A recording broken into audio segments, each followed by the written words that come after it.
Hello and welcome. This is Grant Hughes of Grant Hughes Investigates on YouTube. This channel evaluates all aspects of true crime. As you are aware, videos and live streams in this genre often discuss elements of crime that may be disturbing to some viewers. If necessary, take the precautions needed to avoid these feelings. Factual information related to cases is the key to fostering rational true crime discussions. Fortunately, you will find that here. Please hit the like button only once, share the video, and subscribe if you like my content. Thank you very much for watching.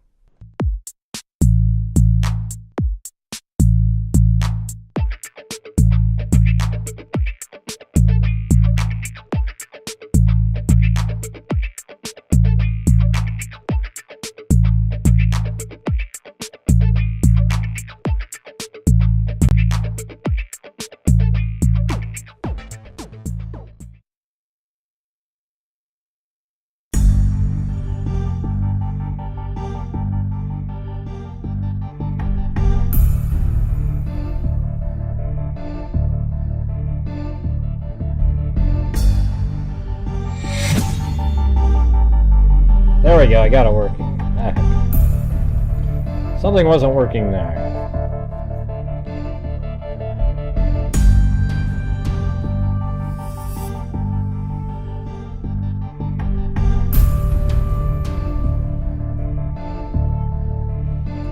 Alright, let me make sure I got the audio working again.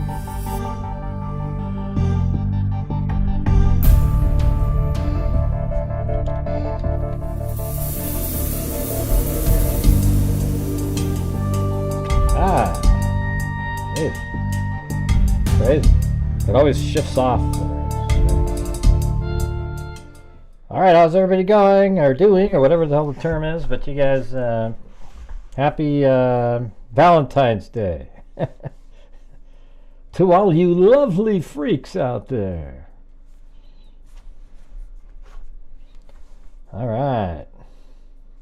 And now we're on another night, you guys, so we start up again. So during the show, if you have the ability to help support the channel, that's what we do over here. So we're making some progress catching up to something, you know, I don't even know. We're so far behind, but at least the last 3 days have been sort of normal days, you know. So if we can continue that, maybe at the end of the month we were able to do something. Chris wanted to, yeah, I guess you wanted to. It's just the camera's all over the place because we had to move the. I mean, those guys looked like one of them took a crap. Now that I'm looking through the gate there, man, those guys are. Can't wait till they get older where they're normal. These guys are 6 and 7 months old, pissing and pooping, and you know, you got to kind of leave them in there most of the time.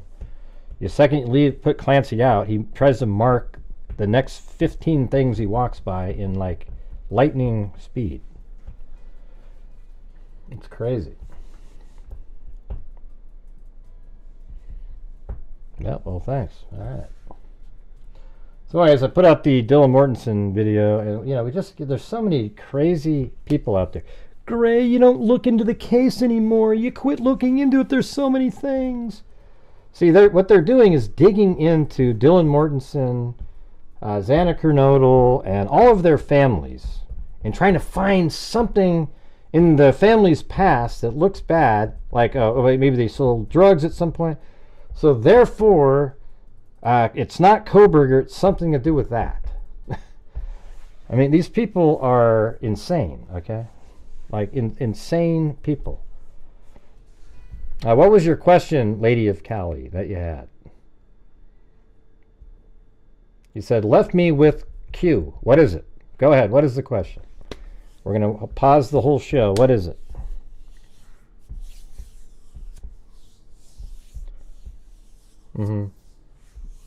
Yeah, I mean, Blue didn't pee lightning. I mean, I don't know. I think it's just because he's like basically like a 12-year-old, this dog, currently. Clancy. Yeah, I ate too much chocolate. My stomach's making noises. It's like, you probably hear it throughout the show. Who cares? We've already talked about that, Lady of Cali. I even talked about it in the video. She just sat there. She didn't want to have the answer. Because once you get the answer... Did you watch the video? Or it literally said that I answered that question directly in the video. But when I look at the video, I see the average watch time is 8 minutes and 10 seconds. It's a 20-minute video. So what it means is a lot of people, yeah, I got it. Yeah, okay. Yeah, I got it. And they don't take the time to watch the whole video. It really is bothering. It's bothersome. Why waste the time making it if you're not going to watch the damn thing? You know what I'm saying? Let's see. All right, so I'm going to do the... I'm going to read some of the stories that people had. Of course, we have the self-serving types too. You know, the ones that are holier than thou, the virtue signalers, you know, the ones that are so much better than everybody else. All right, so this says, I guess I didn't put anybody's names on them because I didn't know if people wanted their name blasted out there, but you can go in the comment section and figure out who's who. Well, you didn't, because I answered that question, Lady of Cali. So you must not have. That's what I'm trying to tell you. It was in the video. But yeah, okay. Thanks for asking. It says, I was home alone, and these are random stories right here by people. I was home alone, and somebody was trying to climb through my back window. I saw him, and he ran off. I dialed 911, ran to the front door to make sure it was locked. I looked through the peephole, and there was a finger over it, and I froze in fear, knowing I was about to die. The cops were banging on the door. I was able to open, then cleared the house. So this person called 911 first because you could already see that there was something suspicious. In a party house, Dill Mortensen wouldn't have known, and she didn't want to know. That's my opinion. She didn't really want to know the answer. And when you say, you know, 8 hours, she went to bed at 4:30, so 8 hours later, maybe there was a time, you know, I don't know, you know. I can't be in somebody's mind, but to me it's not suspicious at all. It seems absolutely normal, and other people would do the same thing. But there's people out there that because they don't think they would do it, then of course it's some crazy conspiracy. I was able to open the door. They cleared the house. Don't know how long I was frozen, but I rolled up in a little ball after my son got home. And when I woke up, my body hurt everywhere from being terrified and frozen. So I can relate with Dylan. Your body freezes up knowing there is trauma coming. I could not move. I don't even know if I was breathing at that moment. And then some jackass underneath that comment said, "What do you mean you don't know you're breathing?" I mean, people are just sick, you know. Anyways, I'm a single mom with 2 small kids. There has been multiple times I've heard noise and have been too scared to even leave my room and go check. See that right there? That's exactly it right there. Just completely overcome with fear. See, because as soon as you see what the fear is, you'd rather sort of be scared and not know than be scared and know. Because as soon as you know that something is really bad is happening, then it's an absolute nightmare. All right. When I was a teenager, my parents had a friend over for adult time. My parents went to bed. Their friend came into my room and stood in my bedroom doorway for a long time. And by the way, you guys, we're currently at 0 on the show, so if you guys can please help support the channel.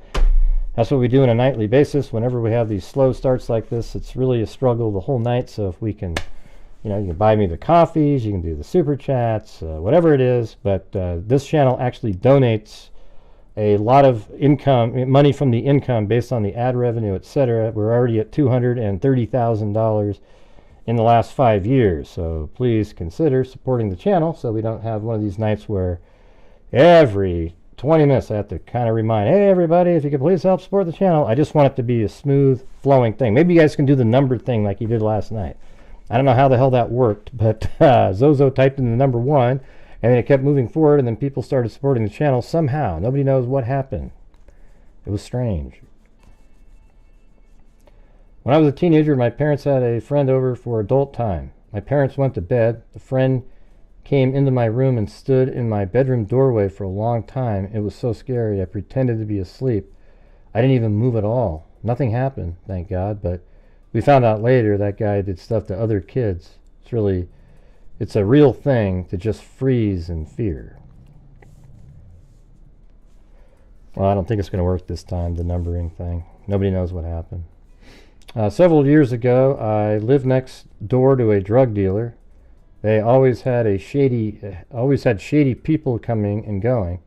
One night, I looked out my kitchen window and I saw a car in my driveway with 2 people inside. Lights off. I could just barely make them out because of street light. I waited a long time for them to leave, but they didn't. I didn't go outside and confront them, nor did I call 911. I called my mom looking for reassurance. And I'm a grown-ass adult, considerably older than Dylan Mortensen. I didn't want to cause problems with the neighbor or bother 911 if it was nothing. Other than my father's medical emergency, I've never called 911 in my life. Hey, welcome, Laura Hope.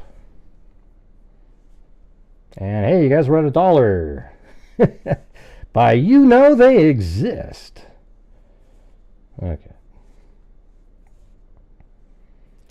I was about 20 years old and with 3 other people alone walking through a parking lot when by the way, I'm just going over these because I did the video today. Right after this, we'll be going over the disturbing.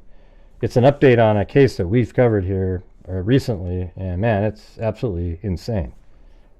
It's exactly what I wrote. Disturbing. It's crazy. Let's see. I was about 20 years old with 3 other people alone walking through a parking lot when what I saw directly in front of me made me freeze in pure fear. It took about 3 to 4 seconds before what I saw became more clear and wasn't what I initially thought it was. I had never before or since felt that kind of fear. It actually made me freeze. I wonder if it was like a blob on the ground that they thought was a body. And they said it only lasted about 3 or 4 seconds, but they literally froze. I was a terrified child listening to my drunk parents and older siblings argue, physically fight each other, scream threats at each other.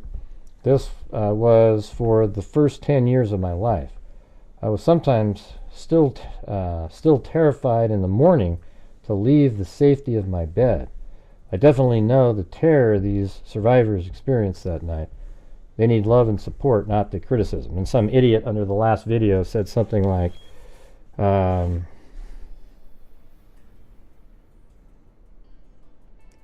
they said something like, what was that one?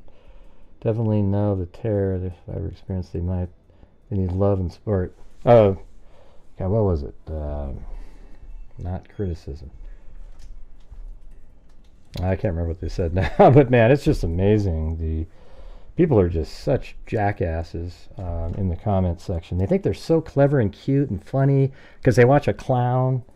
You know, you guys are an embarrassment, every one of you, and women too. There's just these people out there that think they're so much better and just trashing anybody that has some other, you know, like experience in their life like that. It's unbelievable, really.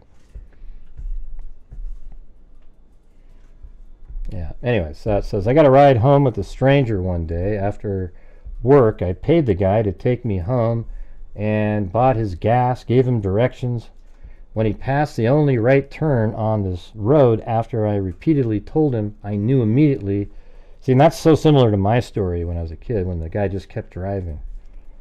And I froze. I had 2, I didn't tell the story in the video because it's not, I didn't freeze or anything. This person knew what was going to happen to him and they froze. I had 2 opportunities to exit the car before the inevitable. I didn't. I was trying to delay what was going to happen. We come to a stop and it says, for the 3rd time, he pulls out a pistol to rob me.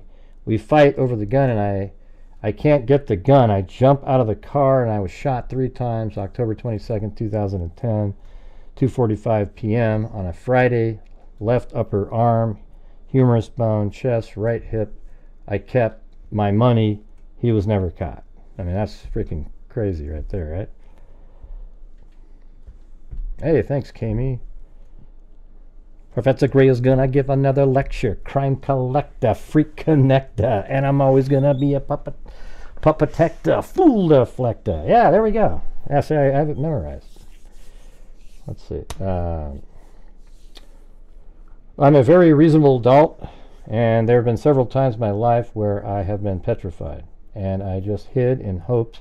And by the way, you guys, there's a term out there called petrified. Oh my God, I was petrified. Where do you think that came from? That came from people that are like still in fear, right? Does everybody know that or what? It's crazy. And I just hid in hopes that everything would blow over and somebody else would take care of things. I think that's exactly what Dylan Mortensen was doing. And she didn't want to know. She didn't want to verify her fears. She hoped somebody else would do it. That's why they even called their friends to come. You know, it's just really clear. Thanks, Kami. Unfortunately, I've been in a few life-threatening situations. One time I witnessed a stabbing and ran out on a roof and was trapped. I could even scream for help for fear. Okay, couldn't even is probably what they meant to type. For help for fear I was next.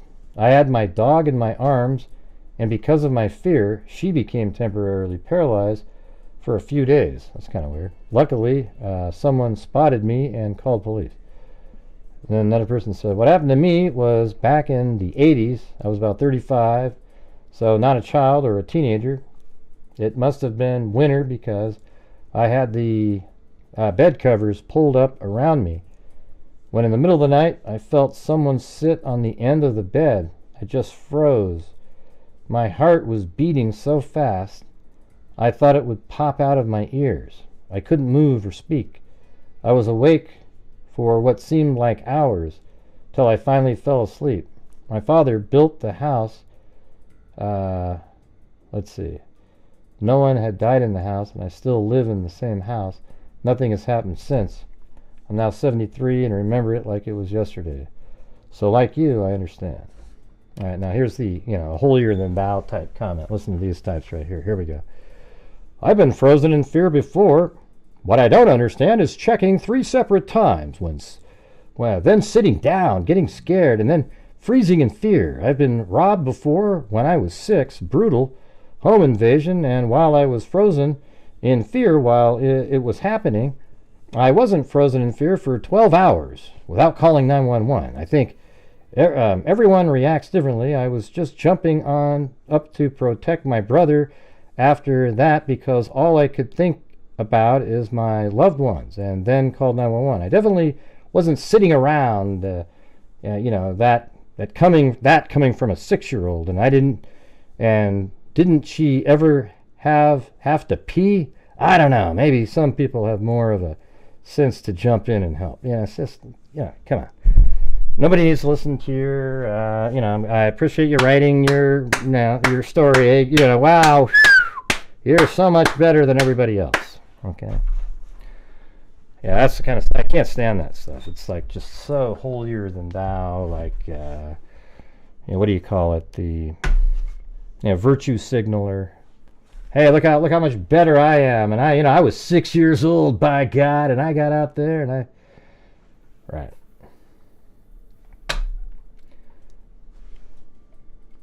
Hey, thanks, Richard Watts.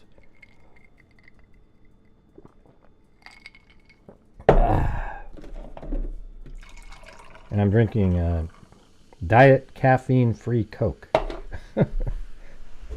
Doesn't sound very good, does it?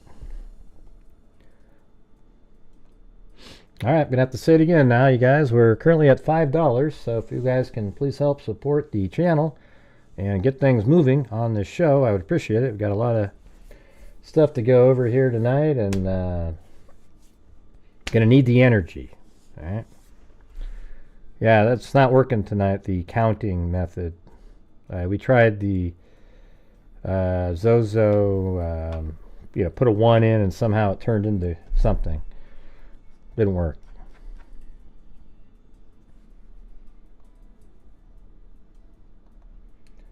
All right.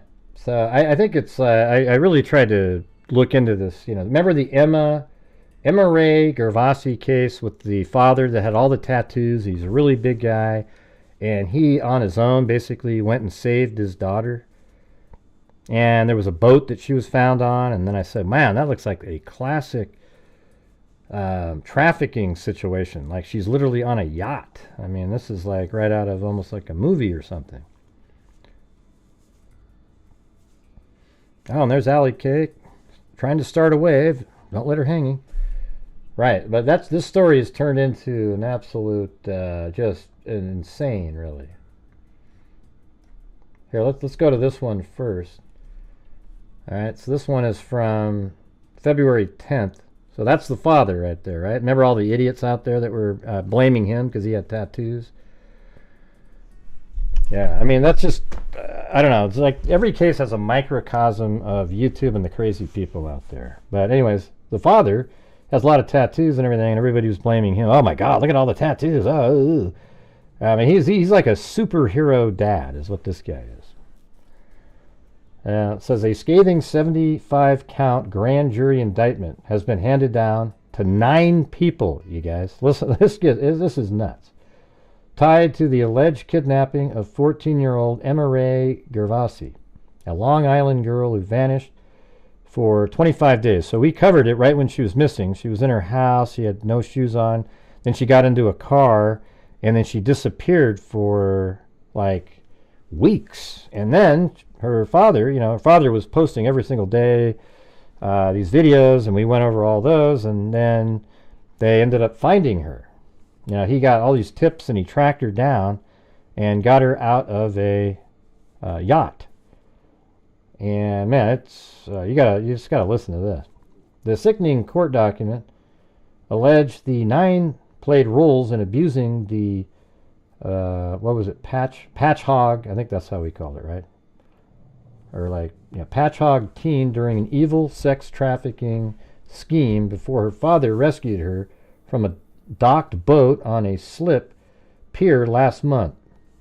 Alton Harrell, 35, allegedly picked up Emma from her home overnight. So that's the car that picked her up on December 9th and brought her to an abandoned house in his hometown of Bellport. So I wasn't able to find that house. He is reportedly charged with first-degree kidnapping and faces up to life in prison.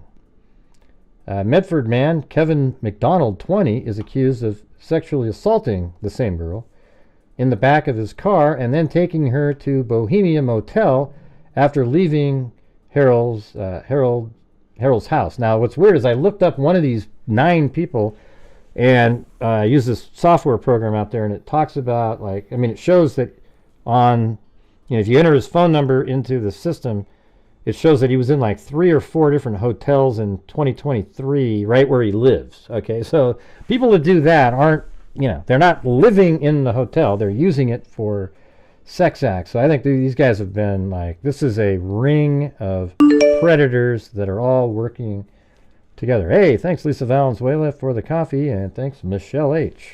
Hey, at least somebody rode on Allie's wave there. He is charged with rape and misdemeanor endangering the welfare of a child. And here's that yacht. This was in the paper, the articles when we were covering this. All right. Now, I'm sorry if this isn't the Idaho 4, again, we're going over something else tonight. Every case out there deserves to have some discussion about it. All right. And so open your mind a little bit, try to figure out, wow, there actually is something else. Daniel Burke, 63, of Bohemia, who allegedly kept the teen in his mobile home for over a day, and I couldn't find him, Daniel Burke, in Bohemia. There was a Daniel Burke, I think, with that. I don't know, I just couldn't find, I wasn't sure. But he kept her in his mobile home for over a day, and boat owner Francis Buckhite, 64, of Eastslip, also face first-degree kidnapping charges. They along with Harrell, face lesser second-degree kidnapping, which can still put the accused away for 25 years. Another man, Robert Eccleston, 61, of Islip, allegedly kept and assaulted the girl in a detached garage, or I mean garbage container, excuse me. I mean, what the hell? What are you talking about? He assaulted her in a detached garbage container between December 10th and December 13th before she was brought on board the 56-foot vessel. So, I mean, she's just being trafficked around to various people. It's crazy. Another man, Robert Eccleston, 61 of Islip. Okay, we just read that much. So it's before she was brought on board the 56-foot vessel, he assaulted her. He is also charged with second-degree kidnapping. And then Gervasi was allegedly trafficked onto the boat in Islip Whitecap Marina, a canal inlet. We have all of this information. Let's see.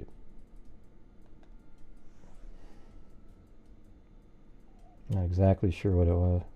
What the heck? GSU PM? Well, thank you. Yeah, you made up for everybody else. All right. Very cool. What happened? Was it the counting? That was very kind. Thanks so much. Let me try to turn on the... Maybe I can catch it. Where is it? Where is it? Where is it? Where is it? Right there. I don't know. Maybe it'll work. All right. Thanks, everybody. And that's, we got to 50% right there, just like that. All right. So if all the rest of the freaks can do their part, we can get to a goal tonight. That'd be awesome. I'm trying my best to put as many videos out. And, you know, finally, I'm trying to get the videos out that I've wanted to make in the Idaho 4 case. I feel like somebody like me, they keep saying that I'm not up to date on all the new information. And I'm like, what the hell are you talking about? I've watched all of the hearings. I know, you know, you interpret things differently than I do.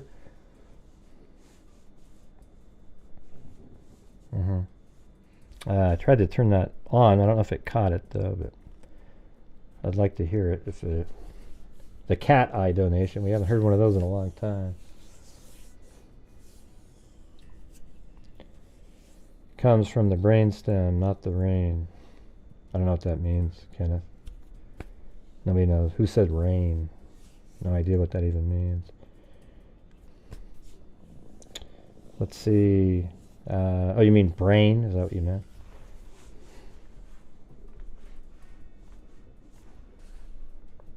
All right. But this gets even crazier, you guys. I mean, it's like I missed it the first time I read it. Gervasi was allegedly trafficked onto the boat in Islip Whitecap Marina, a canal inlet street close to the major roadway of Montauk. Ah, shit. Sorry, my wife's calling.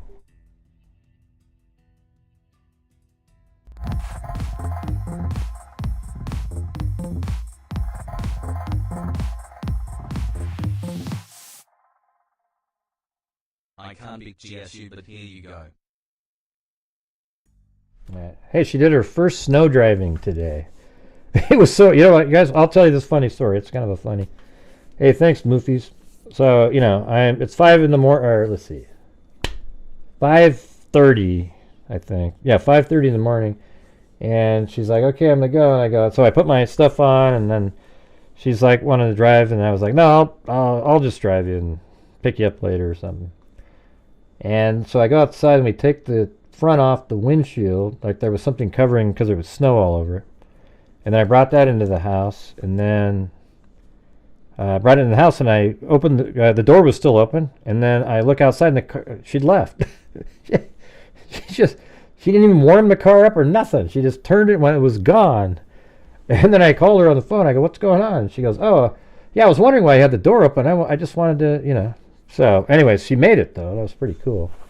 Of course, now she has the Subaru with the studded snow tires on it, which is perfect for what was going on. But anyways, thanks, Moofies. I can't beat GSU, but the thing is, if 20 of you, it's the same as GSU. See, there you go.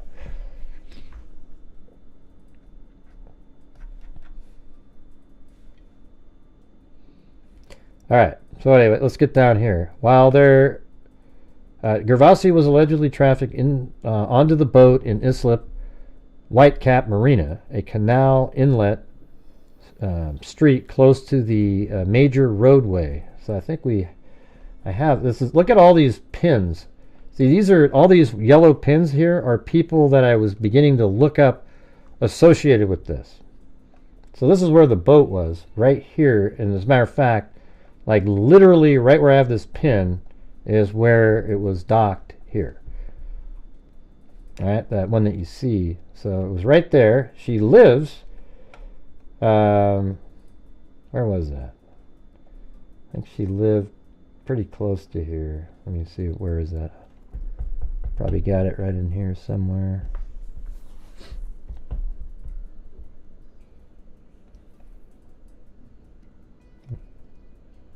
I don't know. I don't see it just right away.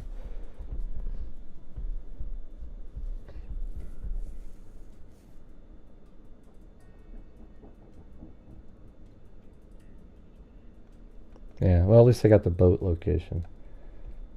Yeah. Oh, yeah, there it is. MRA lives right there. Okay, so she lives right here. And then the boat was here. But look how she's kind of like, you know, Alton Harrell, one of the people arrested, is over here. Then you got all these people. And then there's this motel that one of them stayed at twice here. It's pretty, this is like really deep, like a massive ring here. And I think they're going to still keep arresting people. So while several men allegedly assaulted her, and 2 women also sold her body in exchange for drugs. So what, I mean, she was what? She was like being walked around on the street and was hanging out, and then they go, hey, you can have her, let me get some drugs. You know, I mean, what in the hell was going on here? Buc-ee Burke and 34-year-old Elizabeth Hunter of Islip are all charged with using a child in a sexual performance. Hunter and alleged accomplice Jacqueline Comiskey, 52, of Bellport, are being charged with promoting prostitution in addition to child trafficking, which Buc-ee is also charged with. Buc-ee had allegedly told Emma he was planning to take her to the Carolinas. Man, she was just going to be trafficked all around the country and just... Copiage man... Bunice Knight, 47, is alleged to have exchanged drugs with Comiskey for sex with the teenager in his home on January 2nd.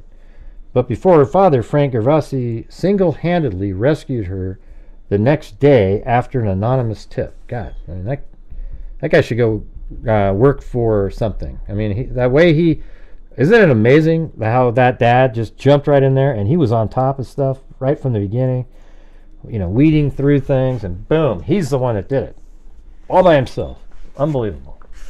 And the help from, you know, obviously people out there.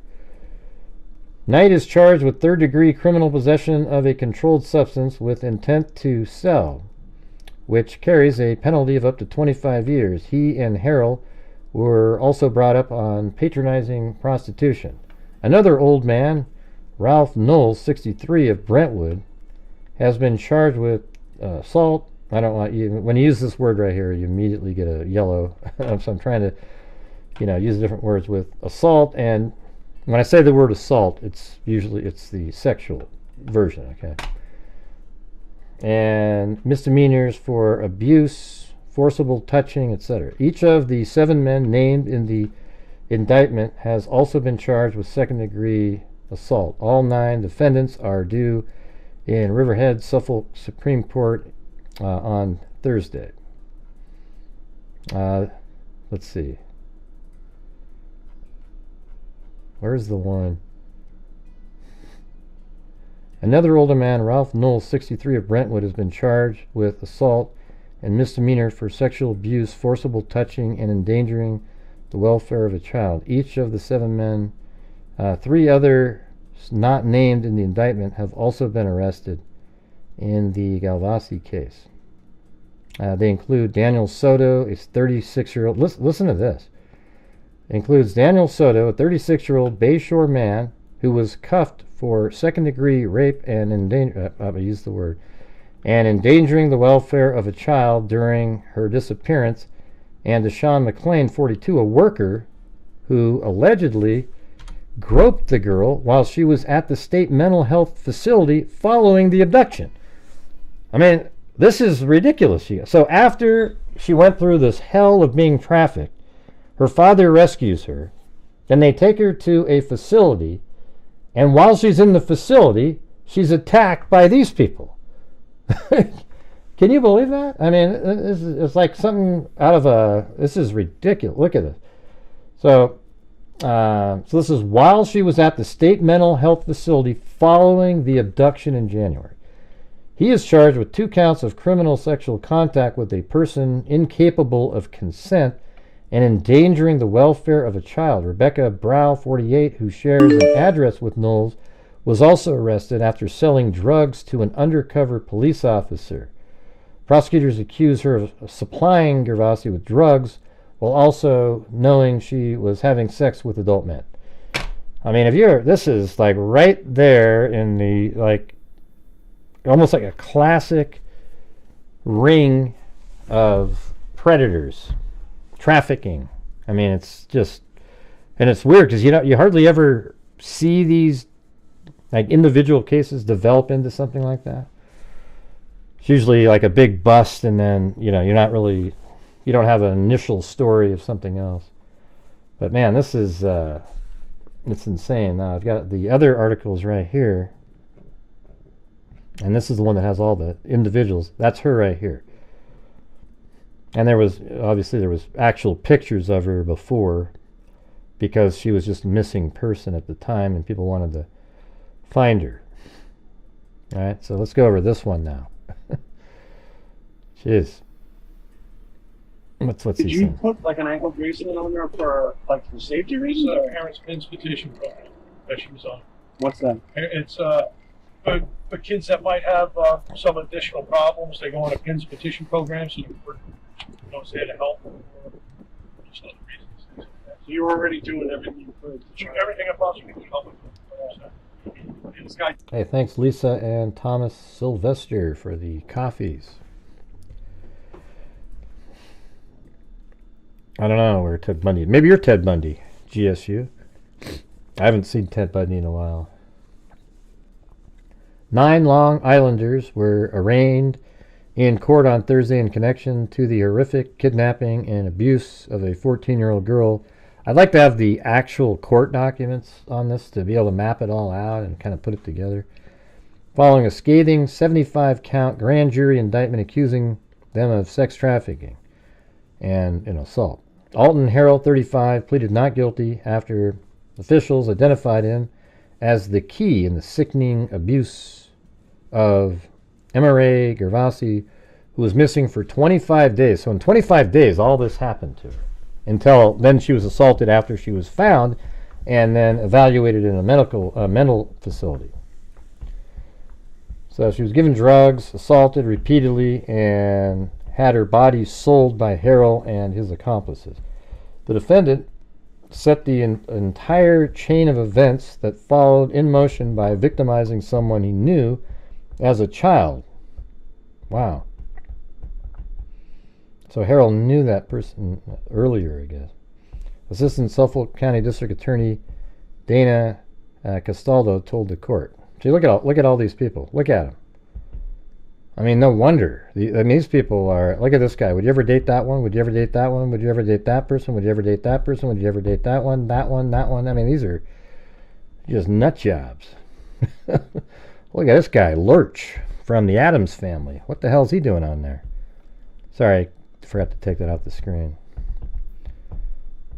I mean, this guy... Wow. It's almost like at one point in his life, he got smashed in the face with a sledgehammer. And then the doctor just gave up at one point and just said, you know what, I'm just going to wrap your face, and whatever it comes back, that's what it'll look like. All right. Anyways, Harrell, who prosecutors say had... Okay, I think we already did that one. Oh, yeah, sexual relationship with a teen going back to 2024, is charged with kidnapping and assault and faces a maximum sentence of life in prison. Along with Harrell, officials also charged Francis Buckheit, 64, of East Islip, Daniel Burke, 63, of Bohemia, Elizabeth Hunter, 34, of Islip, Jacqueline Comiskey, 52, of Bellport, Robert Eccleston, 61, of Islip. Hey, Karen, what's going on? How's it going? Happy Valentine's Day. I haven't seen you in a while.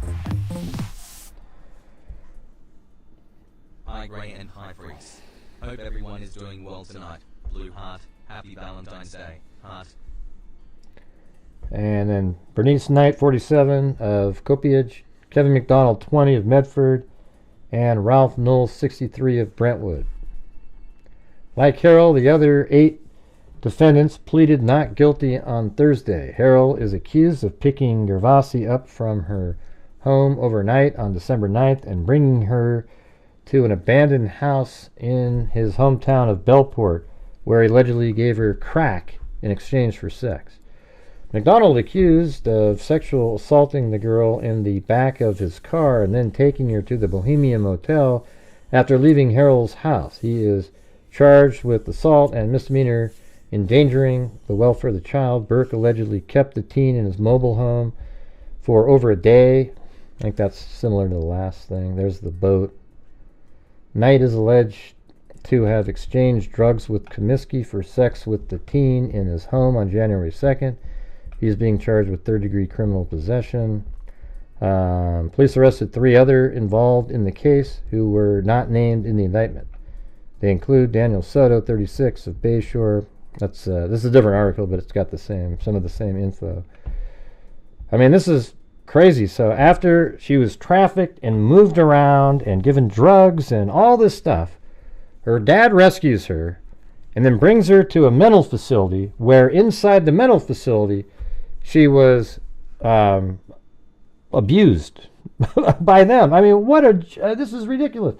It reminds you, remember the Turpin family? Do you guys remember that? How just incredibly horrible that was. It was almost like a concentration camp inside that house. These people had no food. They were really skinny, and they finally got out. And then the kids were giving to other parents in the foster program that abused them. How horrendous is that? It's just, we can't have this kind of stuff. I would put these guys in prison for the rest of their lives. I don't give a shit how minor it was. Because when you get to a certain point, they're actually worse than the other predators that are out there. Because the predators, they're predators. They're out there, that's what they're doing, right? But then, when you're supposed to be in the safe place where you're at a mental facility where treatment's going to be happening, and you get abused in there, that's a different level to me. It's at a point where, man, they need to be thrown in prison for the rest of their lives. I think it's horrendous. I don't know what you guys think. You guys just sitting there typing in numbers again, or what is it going to mean, the numbers?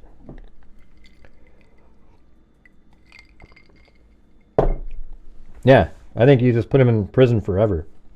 They never get out. Maybe it'll keep that from happening. And I was looking up these people, and one of them has an address at a school as their main address. And then there's, it's just, they're all around kids. They have these little, the one that I saw, that I looked up, he had been to multiple hotels and Chuck E. Cheese, for God's sakes. Okay? So now you know exactly what this guy was doing. I'm going to have to look, I don't know if I'll do it or not, but it got kind of overwhelming after a while.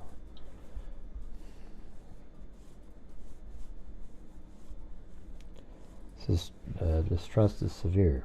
All right, so let's see. Besides GSU, where are we at here? Without GSU right now, we'd be at 1/8. Not even that. Let's see. We'd be at 1/10 of the goal. So if you guys are out there and can help support the channel, maybe we can get to the goal tonight. Have a normal night for the rest of you. Don't they screen these people? I don't know, man. I mean, you're not going to go in there. Of course they get screened. They just hide what they do.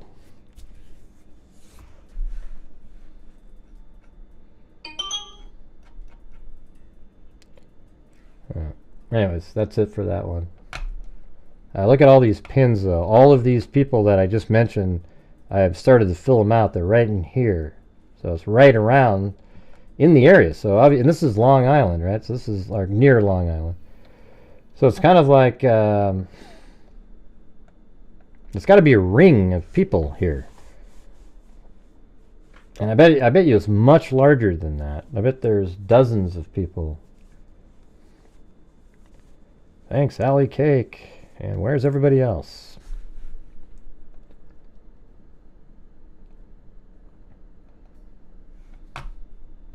All right, so the next thing we're going to talk about is this girl that was killed in Los Angeles in an apartment, Los Angeles County. In her apartment, she was a college student, and I have the press conference from that. And there's a suspect. She's Chinese, a Chinese national there, and the suspect looks Asian too. Like apparently, he jumped out of a window and then was caught on camera, like on a still frame at least. I'm sure it's a video, but we just see the still frame. All right, and let me just. Is that this one? Yeah. So it's authorities offer $20,000 reward for information in Los Angeles college student murder. So she was murdered, and that's the guy. Look at that. It's a pretty clear picture.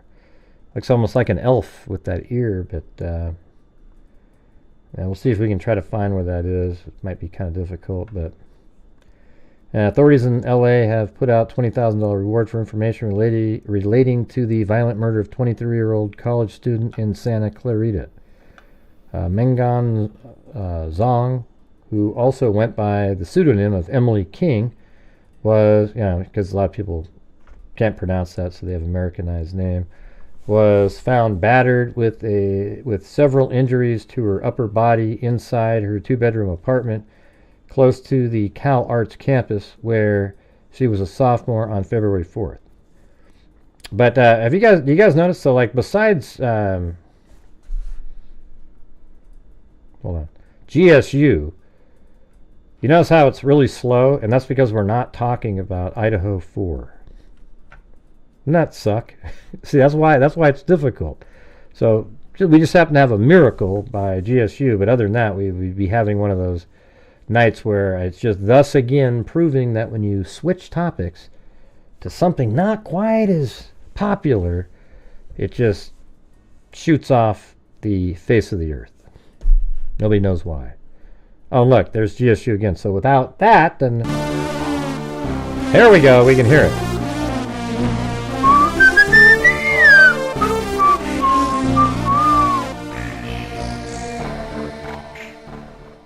Hey, thanks, Truth Seeker. Yeah, well, you should see the work we do at the end of the month. So far this year, we've only been able to donate $1,500. We've got January, and then so we've got $1,000 into our scholarship fund, but we'll definitely get the $6,000 by the end of the year. It just seems like the year's starting off kind of slowly, where it's hard to help other things that we used to always do. But we've already got $1,000 into the scholarship fund. We've already done $12,000 so far, 5 different students in the last 2 years, and so we're just going to keep on trucking. And thanks again, GSU PM.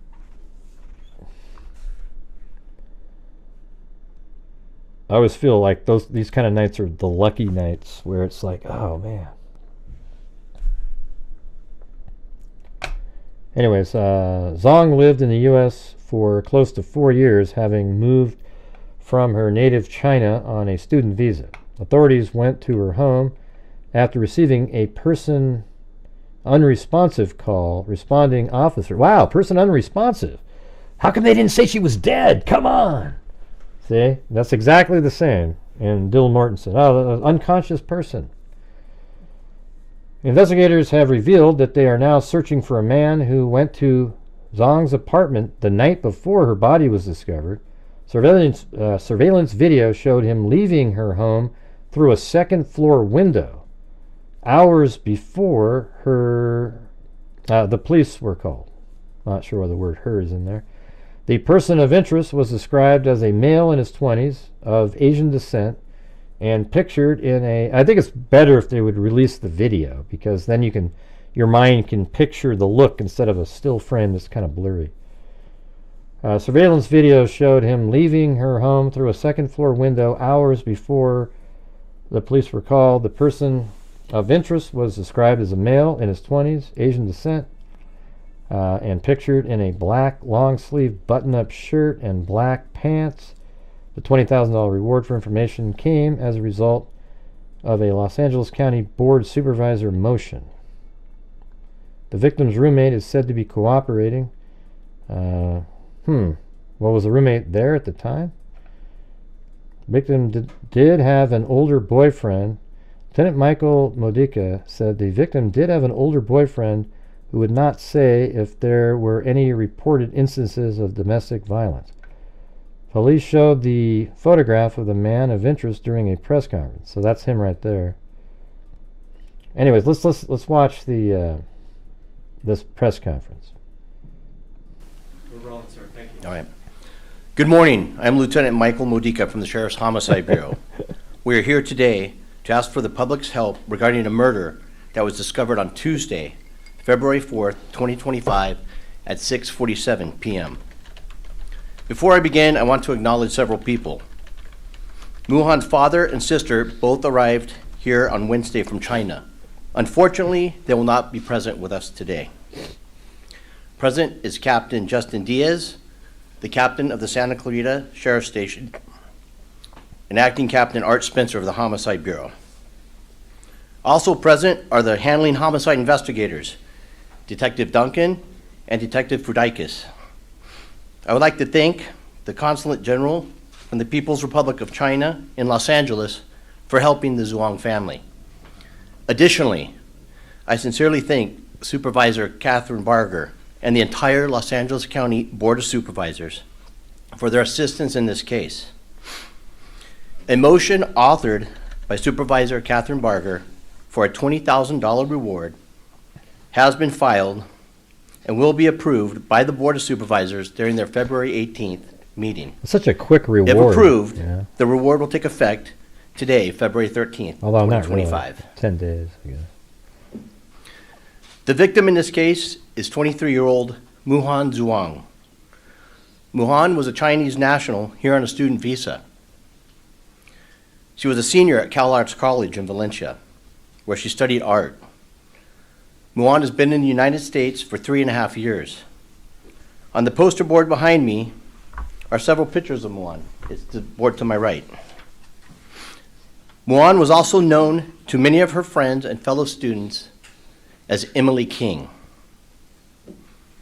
On Monday, February 4th, 2025, at 6:47 p.m., Los Angeles County deputies from the Santa Clarita Sheriff's Station responded to and assist the fire department on a person unresponsive call at 21314 Nandina Lane, which is in the city of Newhall. Upon arrival, deputies found Muhan inside an apartment suffering from several injuries to her upper body. The Los Angeles County Fire Department was on scene and began medical aid on Muhan. But sadly, she succumbed to her injuries and was pronounced deceased at the scene. During the investigation, investigators learned... So they say upper body injuries. Doesn't that sound like knife? But then you look at this guy here, he's not covered with blood and everything. So, does it mean you have to be covered with blood?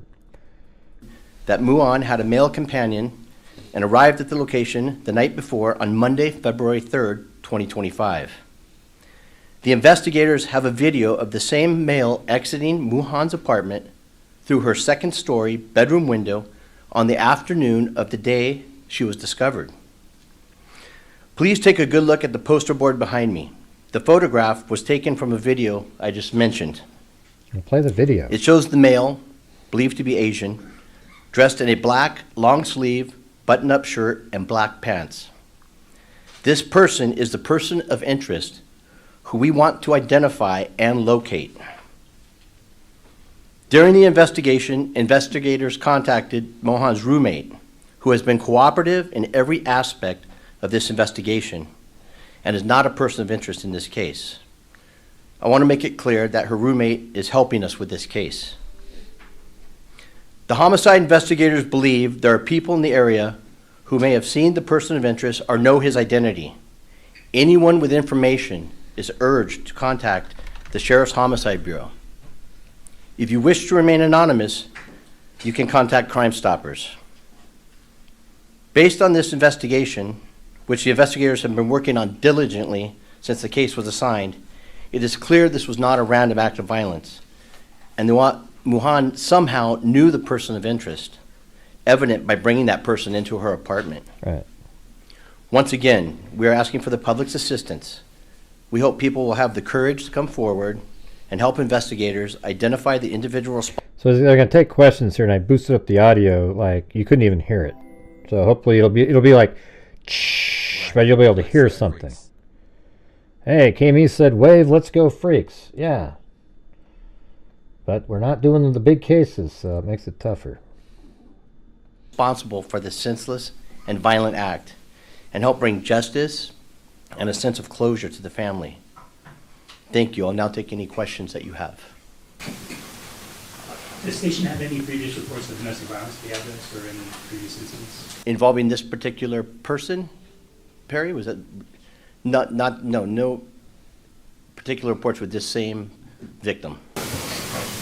Is there any information to lead that the suspect wanted as a person of interest is a student at CalArts or related somehow with the CalArts campus? I can't confirm if he is or is not at this time. That's a great Thanks, question. Allie Cake. There may be some association. Again, that's what we're trying to figure out, how she knows this individual. Okay. And just as a follow-up, you've also been in contact with administrators at CalArts and they're cooperating with the investigation? Yes. So she was The an art administrators student, I from the guess. college have been extremely cooperative and were actually instrumental in Yes, getting Cindy. the investigators Jesus. in contact with Muhan's family. What subject was she Thanks, Nikki. studying at CalArts, the victim? I don't know her exact major. I said art, but there may be a more in-depth major that she had. Okay. You said that she has several injuries when she's found? Yes. What kind of injuries?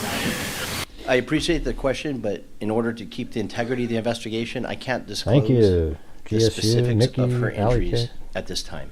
Sorry. The And 91 there's some information circulating on the internet saying that she posted previously on social media about her white boyfriend abusing her. Like, can you confirm that? I can't confirm what she posted because I haven't seen it. Wait, let me see this. What did she say? On the internet saying that she posted previously on social media about her white boyfriend abusing her. Like, can you confirm that? I can't couldn't confirm find what anything. she posted because I haven't seen it. I couldn't find it. But I mean, I she found does her have, she did page. have an older male boyfriend that she did have posts with, but I can't confirm if there was any domestic violence between them. The area of, was it an apartment or a condominium complex? You know, Kat, maybe it's a condominium. It's the Vista condominium complex, but they're more like, look like 2-bedroom apartments, big with 2 master bedrooms. And that's off Dockweiler, Captain. So in that area, there's been a lot of high violent crimes. There's been a lot of shootings in that area with apartments, condominiums. Maybe, Captain, you could talk about how prevalent this area is to crime and if it's related to this case maybe somehow. I can say that this is an isolated incident that is not related to any of the other crime. And Captain Diaz, if you want to respond to the crime at that location, you would know. Yeah, no, absolutely. It's a great question. So we always encourage any of our residents, any news media, when you have concerns about crime in your particular neighborhood or area, to check out or to go on www.crimemapping.com. And then you can see the information for yourself. Very simple to use. And their system is updated from our system every morning. Very accurate. And then you'll be able to see what types of crimes, and it lists all types of crimes, and then it'll go back a certain amount of time that you select. Thank you. Thanks, Vicky White. Any other questions? Who discovered the victim's body inside the condominium complex? It was the roommate. Right? Again, I want to thank you all for coming here, and hopefully that what you put out will help this investigation. Thank you very much. At least we could hear the questions. Hey, thanks, Karen. And by the way, thank you up there to GSU PM again, and Nikki Zibs, Allie Cake, and K-Me.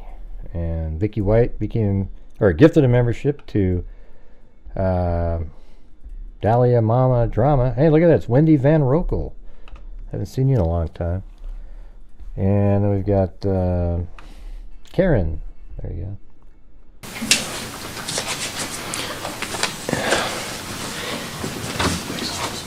He does another thing at the end.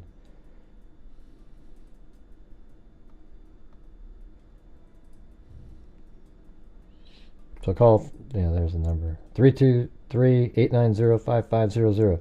This guy, he looks really specific, that guy. Like, he wouldn't be hard to see. The heck? Why is that playing? What the hell is that? I just finished a press conference, which I'm following up on right now. We have a person. This is the picture taken from a video of a person jumping out of the victim's room. This person was also brought to the location by the victim. We believe the victim, who's on this post over here, Muhan Zhuang, knows this person somehow, and that she brought him to the location. And by him jumping out the window and fleeing, we're trying to identify and locate this person of interest. If anyone has information, please contact LA Sheriff's Homicide Bureau at 323-890-5500. Yeah, alright, so I guess we can try to...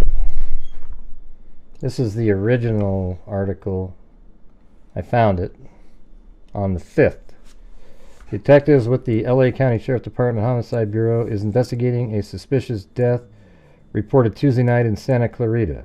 Santa Clarita Valley Sheriff Station deputies discovered the body of a dead woman in a residence after a welfare check in the 21,300 block of Nandina Lane. And that's where this is right here. So it's in these apartments. Let's see if we can, so there's like those hedges and grass, I mean, so it looks like anywhere around in here. It's hard to say. I mean, there's a second, it looks like it's something like this. See that right there? I think that's what this is. And then that little balcony thing that goes around, I think that's exactly what you're seeing here. Like it comes around like that. So I think it's just like that. And then there's even across the way, in that case, it's probably something like one of these ones that's more, like I see a grass over here. So it's definitely, I think that's going to be it. Something like that over here. Well, thanks, GSU PM. Holy crap! Why don't you send me your address, GSU PM, and I'll send you the notebook package. All right, with the stress ball, etc. All right, so send me an email. I'll put it in there. You kind of reach the goal all by yourself. Now, if the freaks want to keep going, we can have one of those better nights, where it makes up for some of our beginning of the month. So it's not these, right? Because if you look at that picture, you see the grass on the other side. Watch.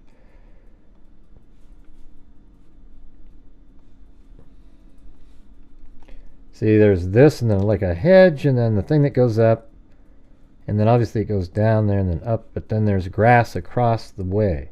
So it's not going to be any of these. You can rule those ones out. These types like that look pretty good, and it could be back here further. Like, for example, I mean, it's sort of limited, really. It looks like this one and this one, and then maybe this one, but it's not that one. It's none of these. That doesn't make sense. So I would think, and I couldn't find her name on Ben Verified or anything like that. I did. I saw that movies. I know there's a lot of apartments, but I'm just showing you. You can narrow it down. This is what I do. Okay, you guys. All right, this is like my main thing. So it's not one of these because of the way. I mean, I guess. Yeah, I don't know. I think it really looks like it's one of these. Like this one here looks really good. That he's right here, maybe even on that bottom one, right there. Although it looks like there's some trees over there. But look, see, it's the same steps that go down and then that rail right there. And it said it was on the second floor coming down, so right there, right? So it's either that one or maybe.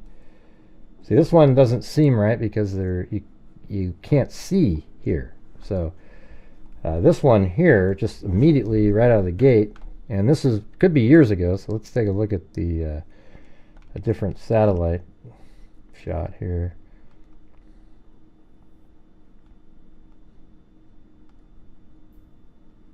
That's January of this year. And I don't know. I think that one looks like a pretty good chance. It's in the same block. So, anyways, we got that. Let's go back to here. Station deputies responded to the area regarding a welfare check. Both fire and sheriff department officials responded. So I did download the Broadcastify. Let's see if we can hear it in there. The woman was pronounced dead by fire personnel at the scene who reported leaving the call by 7:10. So they got there, oh, she's dead, and then police came in and, then it was investigated as a homicide. Homicide officials were, so probably paramedics were sent in first. Homicide officials were still on the scene investigating the nature of the death and the circumstances surrounding the incident. As of 8:15, there was no information available regarding the decedent's identification pending notification of their next of kin. So this is the original article that came out. It was sort of hard to find because there's no name associated.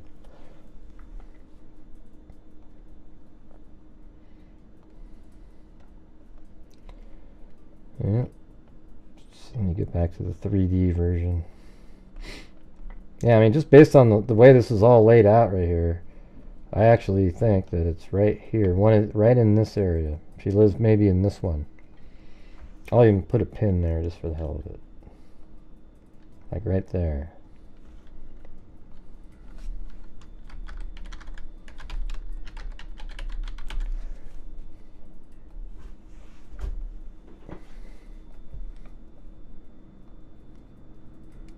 Okay, and let's see what else we got.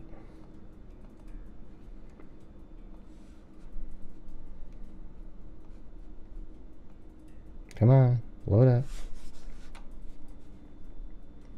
A 23-year-old college student was found murdered at her off-campus apartment in a senseless and violent act.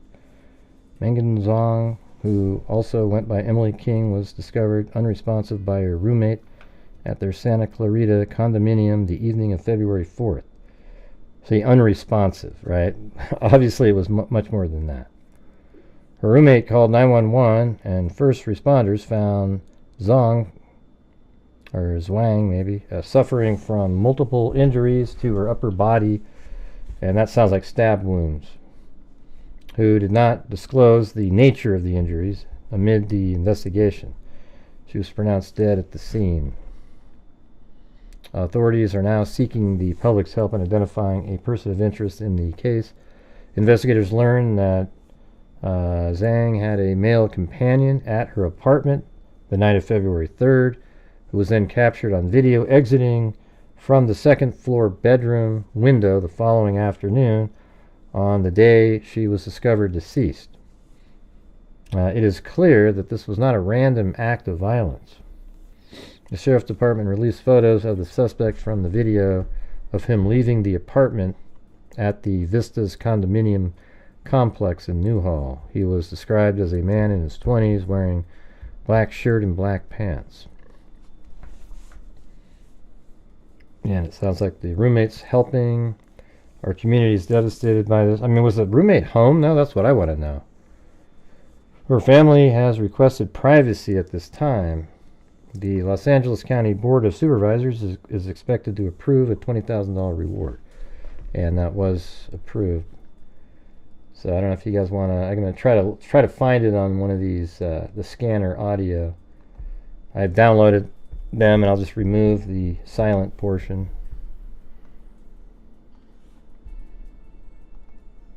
So these are all... Does it work like that? Can I put those in there? Oh.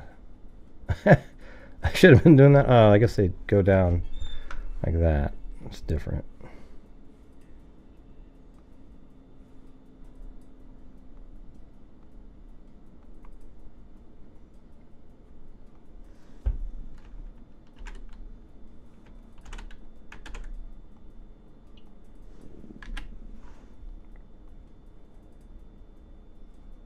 That didn't work.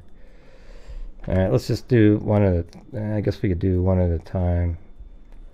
But it's usually in the second half, so let's go over here. You can't see it, but... Engine and Patrol 114, Engine 117, Water Tender 117, Grass Fire, East Avenue F at 230th Street East. Engine 171, Investigation Inside, 1 South Locust Street, Unit 330B. Wait, what was that? Engine and Patrol 114, Engine 117, Water Tender 117, Grass Fire, East Avenue F at 230th Street East. It's a grass fire.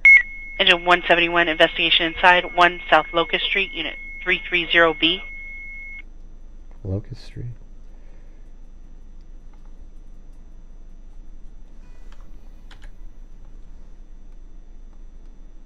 Engine 87, Squad 29, Diabetic ALS, 12912 Dalewood Street, Unit 12. I'm just skipping around. Engine 162, Squad 161, Stroke, 3919 and a half, 119th Street. I'm not skipping, just moving past the silence. Engine 26, Traffic Collision BLS, Sheriff en route, 15828 Temple Avenue. Engine 18, Medical Alarm, CHP en route, southbound 405 at El Segundo Boulevard.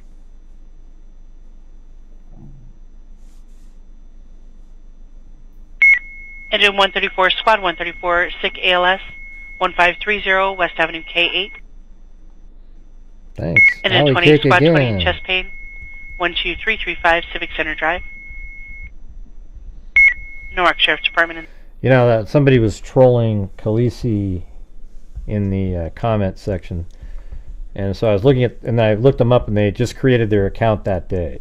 It's like, what idiots these people are, you know. So I blocked that person.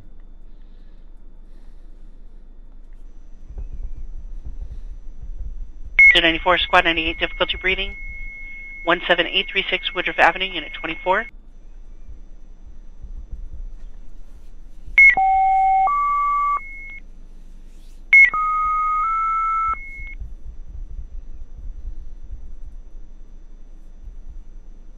Engine 186, Engine 183, Engine 101, Engine 182, Quint 761, Squad 183, Battalion 15, Battalion 761, Structure Fire, PD en route, Engine 151, Engine 85, Engine 286, Engine 86, Quint 153, Squad 151, Battalion 16, Battalion 2, Structure Fire, Bagnall Street at Vecino Drive, all units.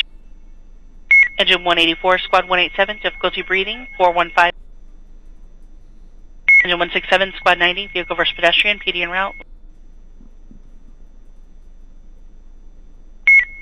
Engine 73, Squad 73, full arrest, 21314 Nandina Lane. That's it. That was it. Oh my God.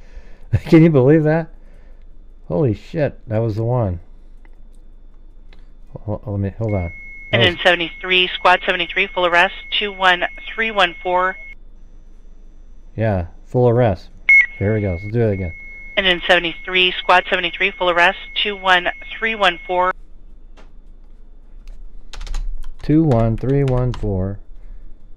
Right there. Oh, I guess it was right here. I guess it was looking across that direction. Or was it? Yeah, it had to have been. 2314. Engine 73, Squad 73, full arrest. 21314. Nandina Lane. Stage for sheriff en route. Okay. Wow. So right in this spot. Let me move this over there. That was pretty sweet. Just it was the second to last one. Look at that. Right there. I mean, that's crazy. Jeez.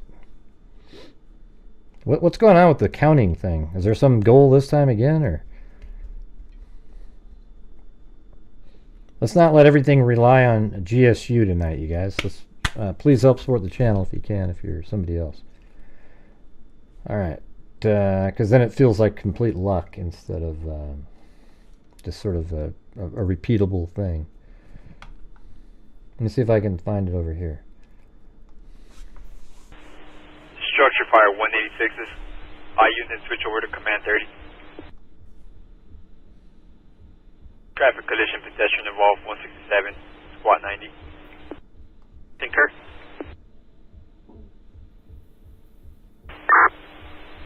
LA Engine 183 on scene. Confirming the squad's report. 183 can't handle. Cancel all assisting. Cancel the compline.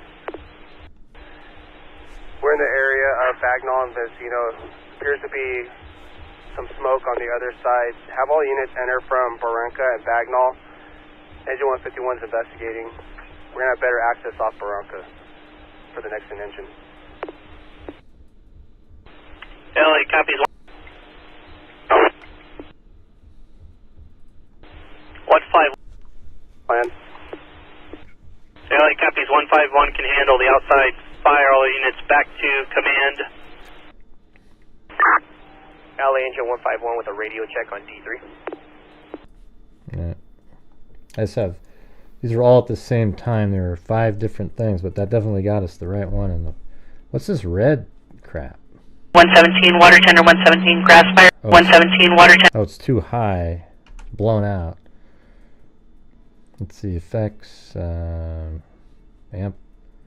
amplify -8. There we go, that looks better. Engine and patrol 114, engine 117, water tender 117, grass fire.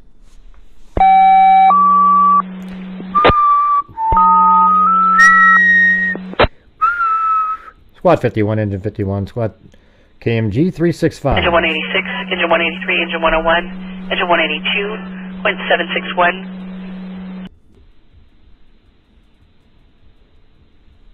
Engine 151, engine 85, engine 286, engine 86.1. Engine 73, squad 73, full arrest, 21314. There it is. Nandina Lane. Stage for sheriff en route. So that's the same one. Engine 48, vehicle fire, 41,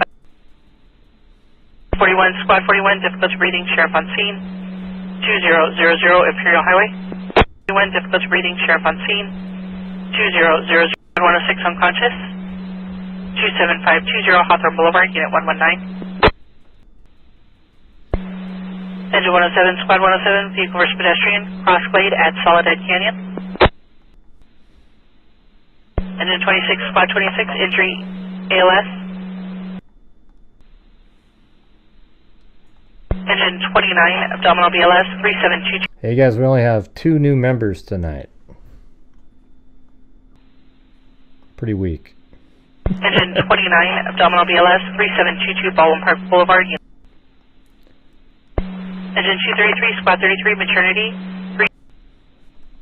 Engine. Got 2 more of these.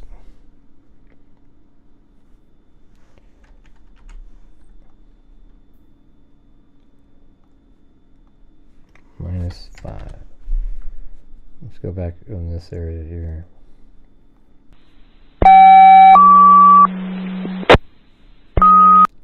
One of these is the sheriff's department. Engine 186, engine 183, engine 101, engine 182, engine 85, engine 286, engine 86, code 153. Engine 73, Squad 73, full arrest, 21314, Nandina Lane. That's crazy. It's on that same exact call on 4 different audios. Let's try this one. Nothing. All right. Well, there you go. Well, at least we found the exact address right here. So how does that work then? Oh, I see. So maybe it was over on this side, right there. I didn't see that one. Yeah, maybe something like that, where you know, the video. I don't know if that makes sense. Let's see. Is there another one over here? Maybe.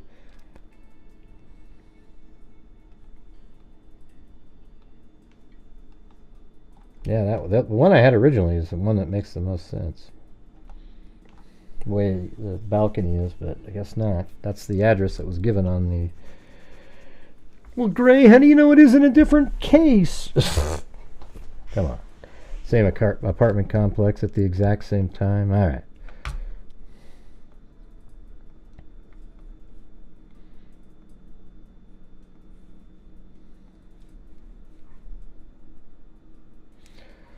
All right. So I guess in terms of the newer stuff, that's it. Hey, thanks, Lisa Valenzuela. Only got 2 coffees in there and no new members, or 2 new members, but only 1 gifted one. Tell you what, if I gift 5 memberships, will you guys gift another 5? I won't even wait for the answer. I'm assuming. Membership gifting, and here is 5 right here. There we go. I know you guys will do it. God, my stomach is just... It's amazing. It's like, oh... So Taylor Y3XU, Angie Lee, Carrie Lasco, Glass City Girl 419, and Danita M. McMahon.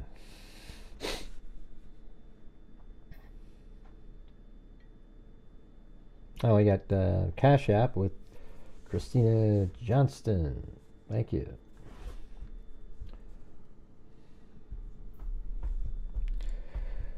Alright, so there's 5 now. If you guys could do the other 5, that'd be great. Alright, so we're going to do, I don't know, what do you guys want to talk about now? I don't mind talking about the Dylan Mortensen stuff again, because that's what I just did today, but I wanted to go over the update in this new case right here. You know, who knows what it'll turn into. Yeah, I've heard from, I think Lillian's, you know, her dog isn't doing that good. And I don't know. She's kind of more of a just Delphi kind of. We haven't done Delphi for a little bit.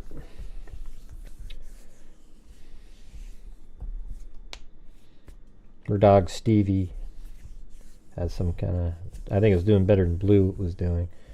Blue was really like, he just, you know, I bet you I could still have him alive today in just some weird, almost vegetative state, but I didn't want it to be that way. Somebody sent me a message that really kind of made sense when they said, you know, like, your only job for your pet is to let them go with dignity.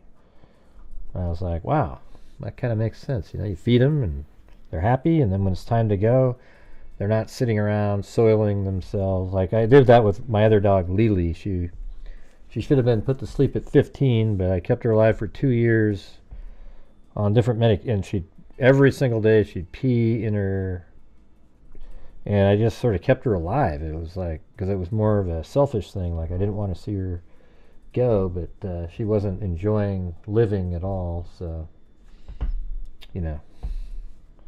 Yeah, I always think it's weird about Blue, like about a week before he died, you know, we just discovered these little chew toys that have meat and a little stick thing that they have at the end. And he was just absolutely, I've never seen him. I kind of feel bad that for all those years we didn't have those to give him. because he was just sitting there in a trance eating that. He was just sitting there eating it, and he was just loving that little chew toy or whatever it was. It was food. I mean, it's sort of like looks like a piece of chicken that's hardened. Anyways, he just kept eating it and eating it and eating it. And so that was, it was kind of neat seeing him do that. He was right here in my office, right there on a pillow, just mowing it down. Never seen him do that. Maybe it was back more like a couple weeks.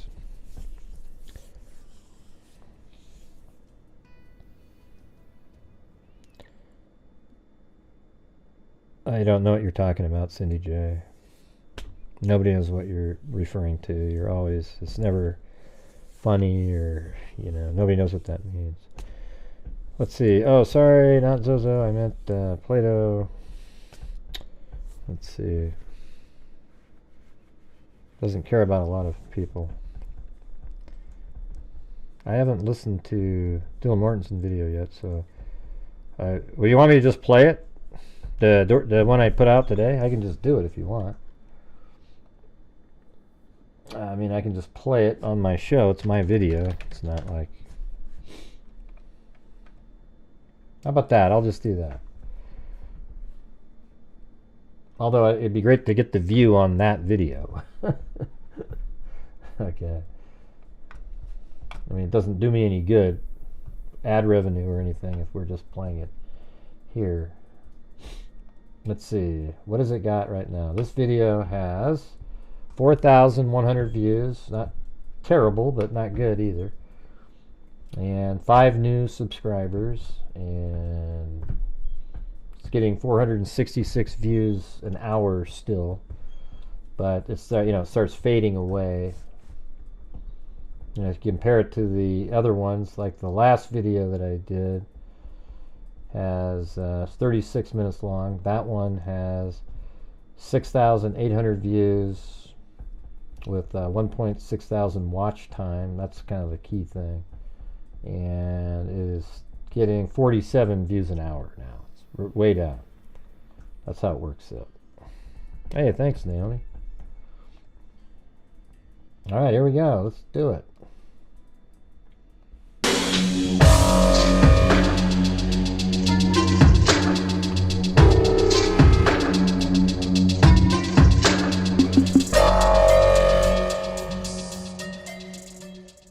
Hello there, everybody. This is Gray Hughes of Gray Hughes Investigates on YouTube.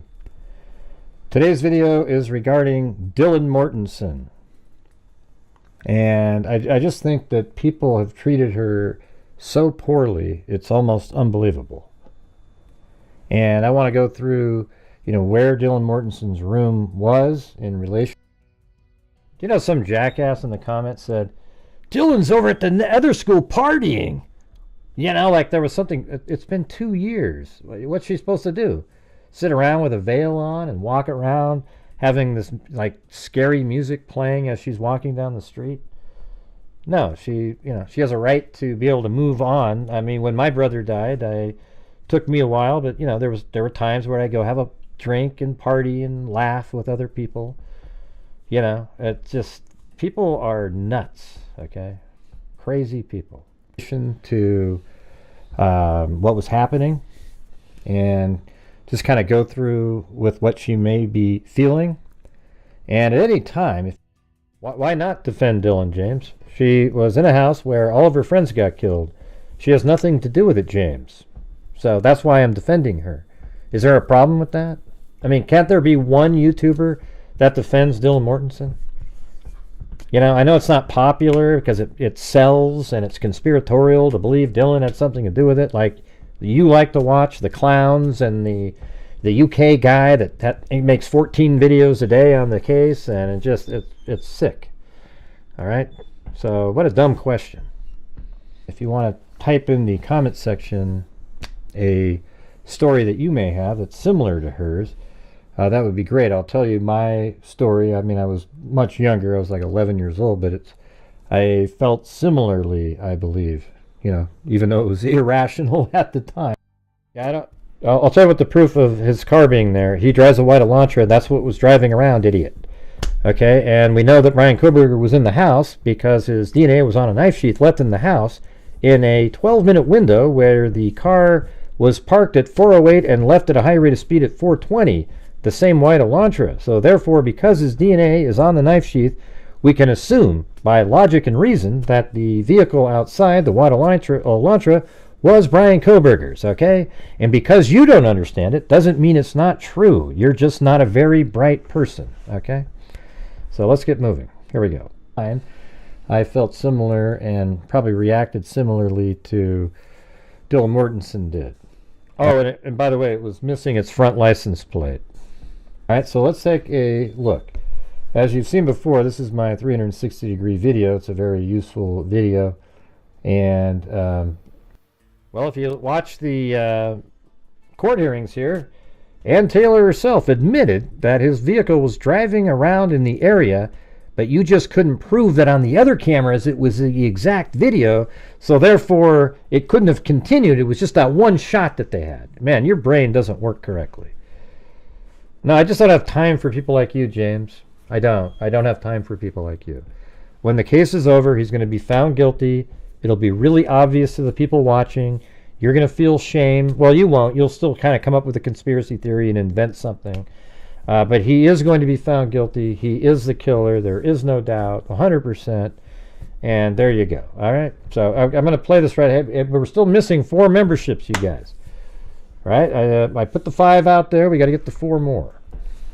Dylan Mortensen's room inside the house is right down here, right below Madison Mogen's room. So Madison Mogen's room is about right where my mouse is. If you go down from here to there, the back portion is a bathroom. Right down here is, how about this, James? Post evidence that that's not his white Elantra. Dylan Mortensen's room, and her room goes all the way back to the wall there, so the back portion of Dylan Mortensen's room is below the bathroom on the 3rd floor, and then the window portion, you know, the more southern portion of the room is just below Madison Mogen's bedroom. Kaylee Gonzalez's bedroom is on that side, and there's a deck that goes all the way around. You would just have to climb out the window of Madison Mogen to get on that deck. But right down here is where Dylan Mortensen is. And in the 3D, how many times am I going to, what did they say? These people are so stupid. They wanted me to play the video again. God, you guys. Software, what we were looking at right in that. I do have evidence his car was there, James. I'll show it to you. But you know, it's a waste of time to show it to you, James. Because no matter what I say, you aren't going to listen. And you're disrupting the show. It doesn't matter what I tell you. Okay? It doesn't matter what I tell you, man. You're just not going to listen. You're not going to care. You won't go, hey, wow, that's a good point. Where do I post it? You sound like a moron, man. Where do I post it? What do you mean post it? Just get rid of that person, man. I don't have time for that. That picture is something like this. From behind. So there is Dylan Mortensen's room right there. And we'll go do this walk through the camera again.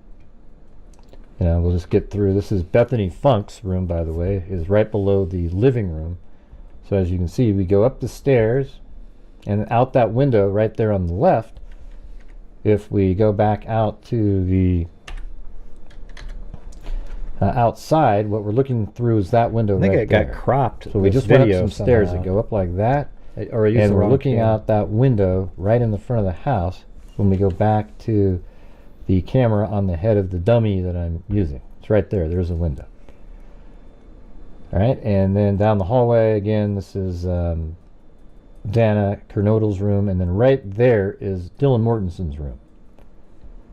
All right, now if you go into Dylan Mortensen's room, this room right above here is a bathroom, and then over by the window right there is, I mean, basically half of this room is right below Madison Mogen's bedroom, so she could hear everything.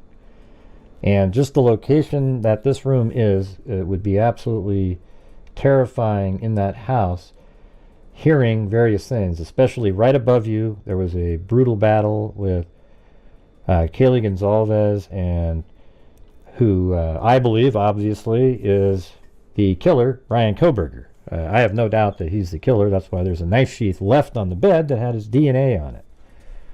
All right, so here is the exit to the room. And then if you were to go upstairs, so just kind of keep your in mind spatially, you're going forward and then turning around, going backwards, and then I'm going into Kaylee's room, but if you were at the top of the stairs, it's just there to the right. And then right here is Madison Mogen's room, and right below is Dylan Mortensen. All right, and we'll just go back outside again and just kind of look at it spatially like this. There's the living room. This is Dylan Mortensen's bedroom right there. Then right outside of her bedroom, if you exit her room and go right down the hall, it goes right into the kitchen. And so she was right in the thick of everything. Like, Kohberger comes into the sliding glass door, walks down the hallway, passes her room originally, but she's probably in the room with the door shut, sleeping, or trying to anyways. And then from there, the killer would go, either to Xana's room first or upstairs to Madison Mogen's room. But as you can see, Dylan Mortensen is in an absolutely horrifying position, right below Madison Mogen's room and just down the hall from Xander Kernodle. Now, Bethany Funk was below the living room, so even though the walls are thin, she probably didn't hear things as clearly as Dylan Mortensen. And it sounds like Dylan Mortensen, 3 different times opened her door to look out because she heard things, but she never saw actual blood or, a knife or anything like that. She just heard things that sounded terrifying. Now, she's a college student, and all of them had been drinking that night. Maybe they smoked some marijuana. We don't really know. But her instinct was to, she did look out a couple times, but was too scared to go look to see what it was. And that probably saved her life. And at the very end, when she looked out the door that she had cracked open, she saw Kohberger walk by and turn. So he probably didn't see her. His adrenaline's pumping, turned to the right, and she could see that he had bushy eyebrows, but his mouth was covered. And then he heads out the kitchen and out the sliding glass door. And, I think her behavior, though, is absolutely reasonable. My story is, and when I was a kid, I think I was part of a day camp, but we had an overnight camp that we went on at Timothy Lake in Oregon. I think it's up near Mount Hood or somewhere around there. And everybody was telling, we had a campfire, and all the counselors were telling stories about Bigfoot and, really spooky stories. And, that was back in the 70s where people really believed in Bigfoot. And I'm sitting there in my tent. We go to sleep at night. I'm sleeping, and I hear like this little, and I just thought, oh my God, that's probably Bigfoot. That's probably Bigfoot or a bear or something. I don't remember exactly what I was thinking, but I was too scared to move. And that was like, I don't know, 1 or 2 in the morning. And I sat there frozen for hours and hours. And I wouldn't move at all. And finally, when the sun came up, I could hear people sort of moving around. And then I realized that the sound I was listening to was somebody snoring. And then I was able to kind of finally make it out of there. I don't think I slept 1 second that night, but I sat there in what Dylan Mortensen called a frozen shock phase. And I think it's absolutely reasonable. I just do not understand the hate, and everybody's looking for somebody else other than Kohberger when the killer's right in front of your face. The white Elantra that was driving around, and yes, it was a white Elantra. Law enforcement determined it was. The timing of the vehicles moving around show that it is the same white Elantra moving through the neighborhood. It was missing its front license plate. Brian Kohberger's vehicle was missing its front license plate. It was verified by one of the stops that he had earlier. We haven't seen that that traffic stop yet, but apparently it shows that it's missing its front license plate, and they're Pennsylvania plates, and in Pennsylvania you only need your back license plate. And amazingly, the murders were timed where just after the murders he was replacing his license plate. So now he had two different license plates, one on the front and the back, but Washington plates. So what perfect timing for that. Would keep his, if anybody had his vehicle on a camera or something like that, now he has different plates. I think many people out there would react exactly the same way that Dylan Mortensen acted. They just don't know it because they've never been in a position just like that. Now, there's other people that would act differently. They maybe immediately would call 911. But when you're in college, you're not really thinking, let's call 911 right off the bat, because there's always parties going on and things going on, and you don't want to be the one that caused the problem. So to me, that makes sense. She didn't want to know the reality. Imagine being in that room and hearing some of the stuff you may have heard, and then eventually, apparently she tries to text different people and they weren't responding. And then you call 911, now reality is going to be setting in. If she had left her room, she could have put herself in danger if he was still there. Plus, if she had left her room and walked around and looked around, she would have found the horrific scenes herself. So to protect her own mind, she likely just sat in that room not wanting reality to actually set in. Because as soon as you see the bodies, as soon as the police get there, it's real. It's similar to a missing person. As soon as you call police to say that a child is missing, now it's real. Prior to that, you're kind of hoping they'll just show up. You're wringing your hands, sitting around, hoping they'll show up to your house, or you'll get a phone call, etc. But when you realize that those things aren't happening and something isn't right, you call the police and they show up and they take the report. And right when they're taking the report is when the reality of the situation hits. And I think that's exactly what I think a lot of people, I actually think that's what I was doing when I was a kid, when it was Bigfoot. If I had opened my eyes and looked outside the tent and literally saw Bigfoot or a bear or whatever the hell it was that I was thinking at the time, I think I would have absolutely freaked out if I had seen it. All right, so to protect yourself, you just kind of huddle up and you don't really open your eyes, and you're just curled up and you're just kind of staying quiet, and you don't want to say anything.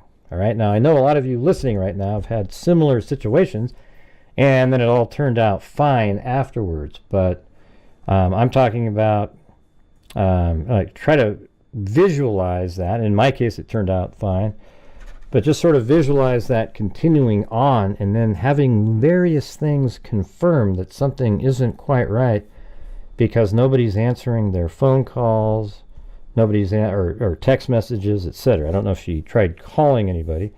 And then people try to make a big deal about, the 8 hours of time. Okay, well, keep in mind it was 4 in the morning when this was all going down, even closer to like 4:20. So maybe eventually she kind of curled up and perhaps went back to sleep, but maybe not.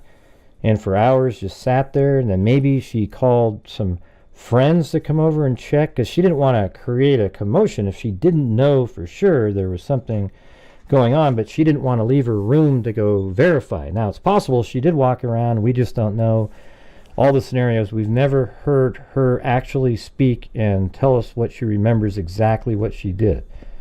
There's, different reporting in the hearing that we just watched recently where she talked about, it was actually Ann Taylor said that she saw somebody going up and down, or down the stairs. It was one of the girls that was actually found dead on a bed, and so it didn't really make sense to her. And then I guess Dylan Mortensen perhaps doesn't remember what is real and what isn't, so I guess you gotta take a look at it like that.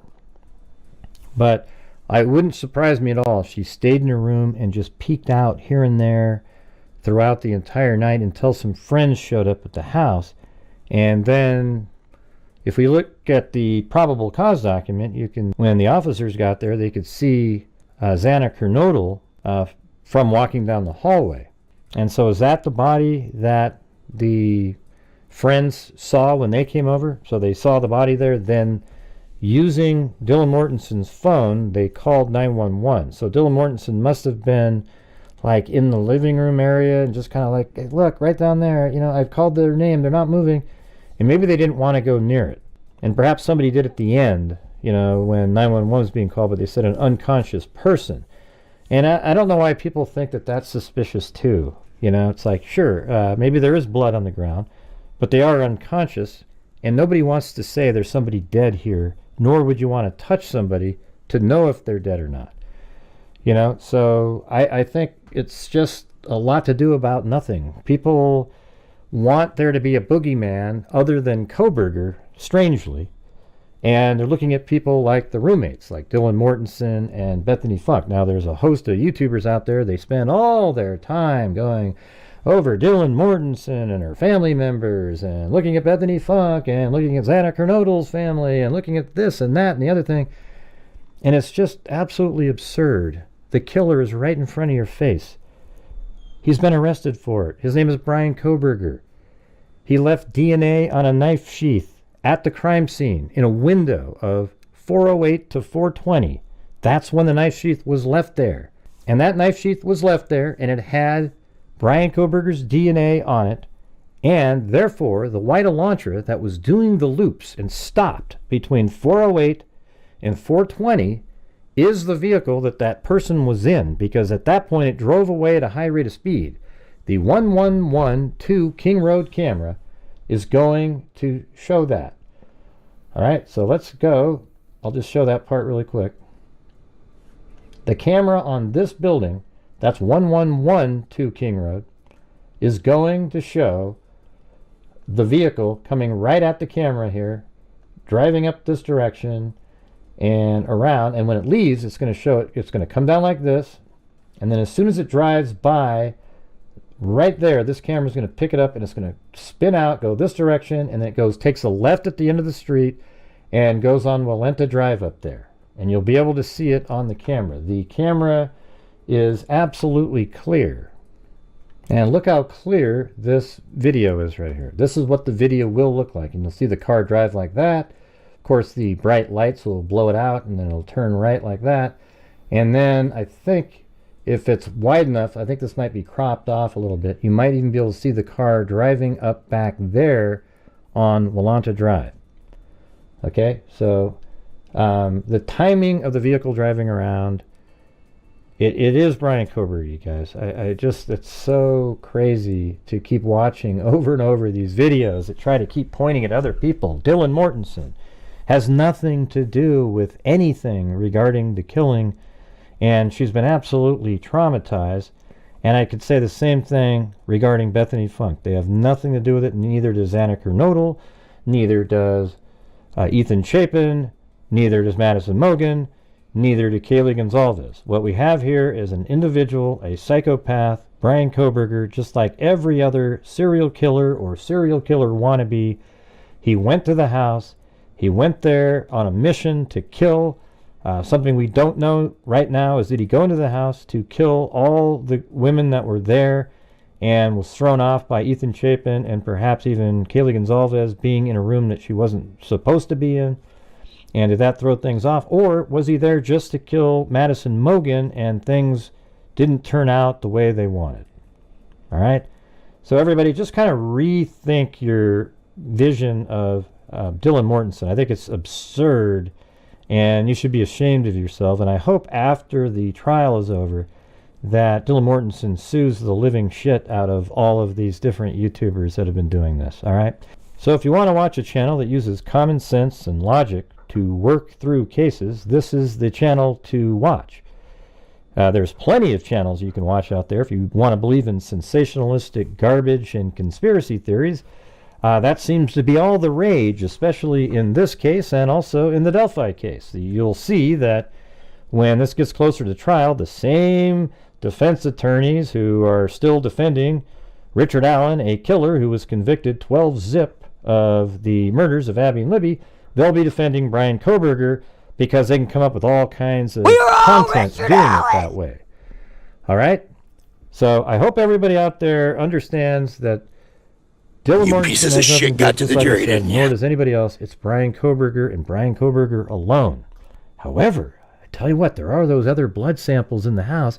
Even if they're really old, those should be tested to see whose they are. Now, if Brian Koberger wants to admit that there was somebody else with him, if you remember early on, he said something to the effect of, "Did you arrest anybody else?" He did say that. Brian Koberger is the killer. That's my opinion. I'm not a jury. Yes, he's innocent until proven guilty, but I think he's 100% the killer, and I have the right to say that myself. All right, so thank you all very much for watching. Leave a comment in the comment section, but I'd really like to hear your story of a situation that you felt similar, and then maybe people will start realizing, you know what, I think we have been a little too hard on Dylan Mortensen. Okay? So thank you all very much for watching, and as I always say, until next time, be safe out there. All right. Well, I'm sorry. I like my new thumbnails better. I think they're like more just sort of simple. You know, I noticed that people don't use a lot of words on. I mean, I put like freaking paragraphs on my thumbnail. You don't even have to watch the video. You just read the thumbnail. It's over. No wonder nobody watched the damn things. It was like this fine print thumbnail with like full on. Hey, let's see. Hearing in the Koberger case that's revolving around blah, blah, blah, blah, blah, blah, blah.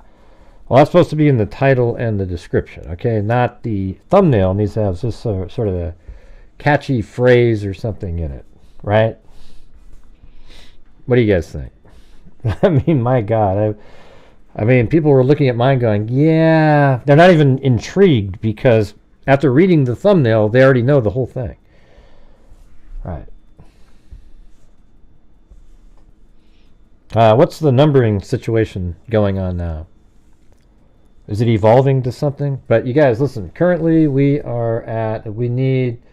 $34 more to reach a goal. Like the, kind of like a large, the old goal that we used to have. Okay. So that'd be good.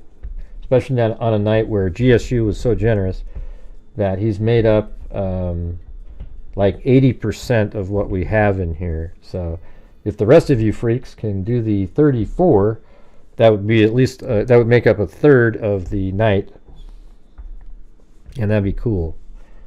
And I guess we got 3 memberships in there, so I guess that would make that so I need 20 more because there was 3 memberships put in there. Anyways, yeah, I don't understand when people go, but what was his motive? I mean, why is he... You know, people get so hung up on stuff like that. And I don't know. I mean, why did Ted Bundy kill people?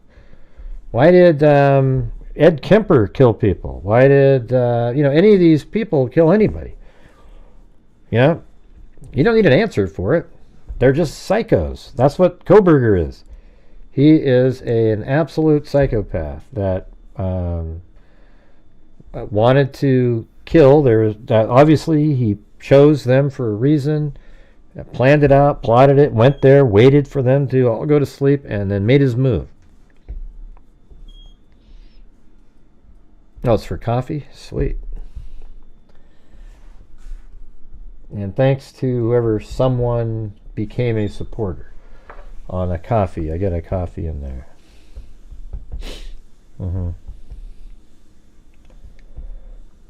Yeah, you think he looks like Israel Keys? I don't think he plans like Israel Keys. I mean, Israel Keys had kill kits that he planted all over the place and would go there and use it and then kill people. I mean, Israel Keys is like, I remember Cairo used to tell me about, that guy is an absolute, that person is a quintessential serial killer. I mean, that is exactly what you're looking, that is exactly what that person is. Really no rhyme or reason for killing anybody, just chose people, killed them, and it feels good to him. Had a normal, I guess he had even had kids and everything on the side. He was a construction worker.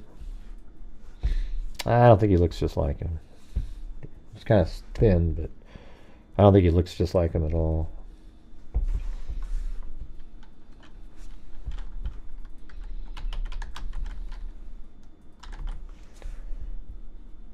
Okay. Does that look like Brian Koberger, you guys? Like I said, he doesn't look anything like Brian Koberger. Alright? I mean, there isn't even, other than his skin tone, there's no similarities.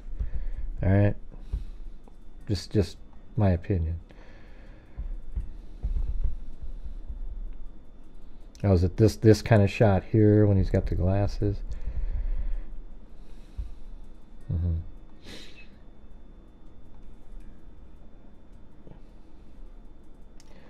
Well, looks like it's the end of the night, you guys. Don't have anything else to discuss.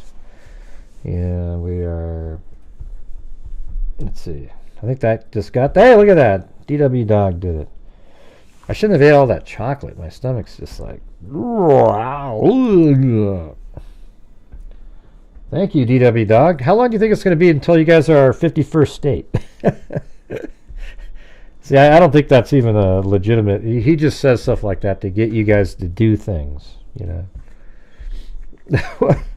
What do you guys think over there in Canada? What do people think of that idea?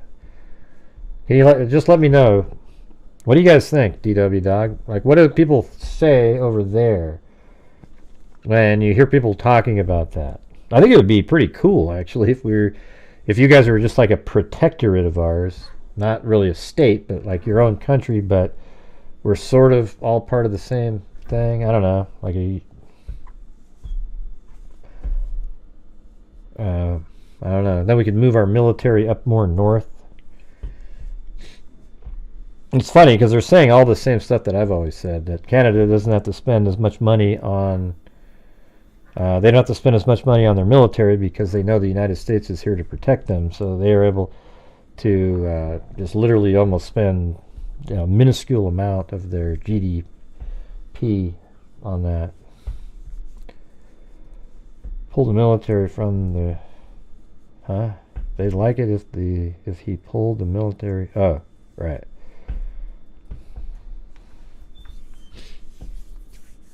Yeah, there's no war, but like China is creeping over there, you know.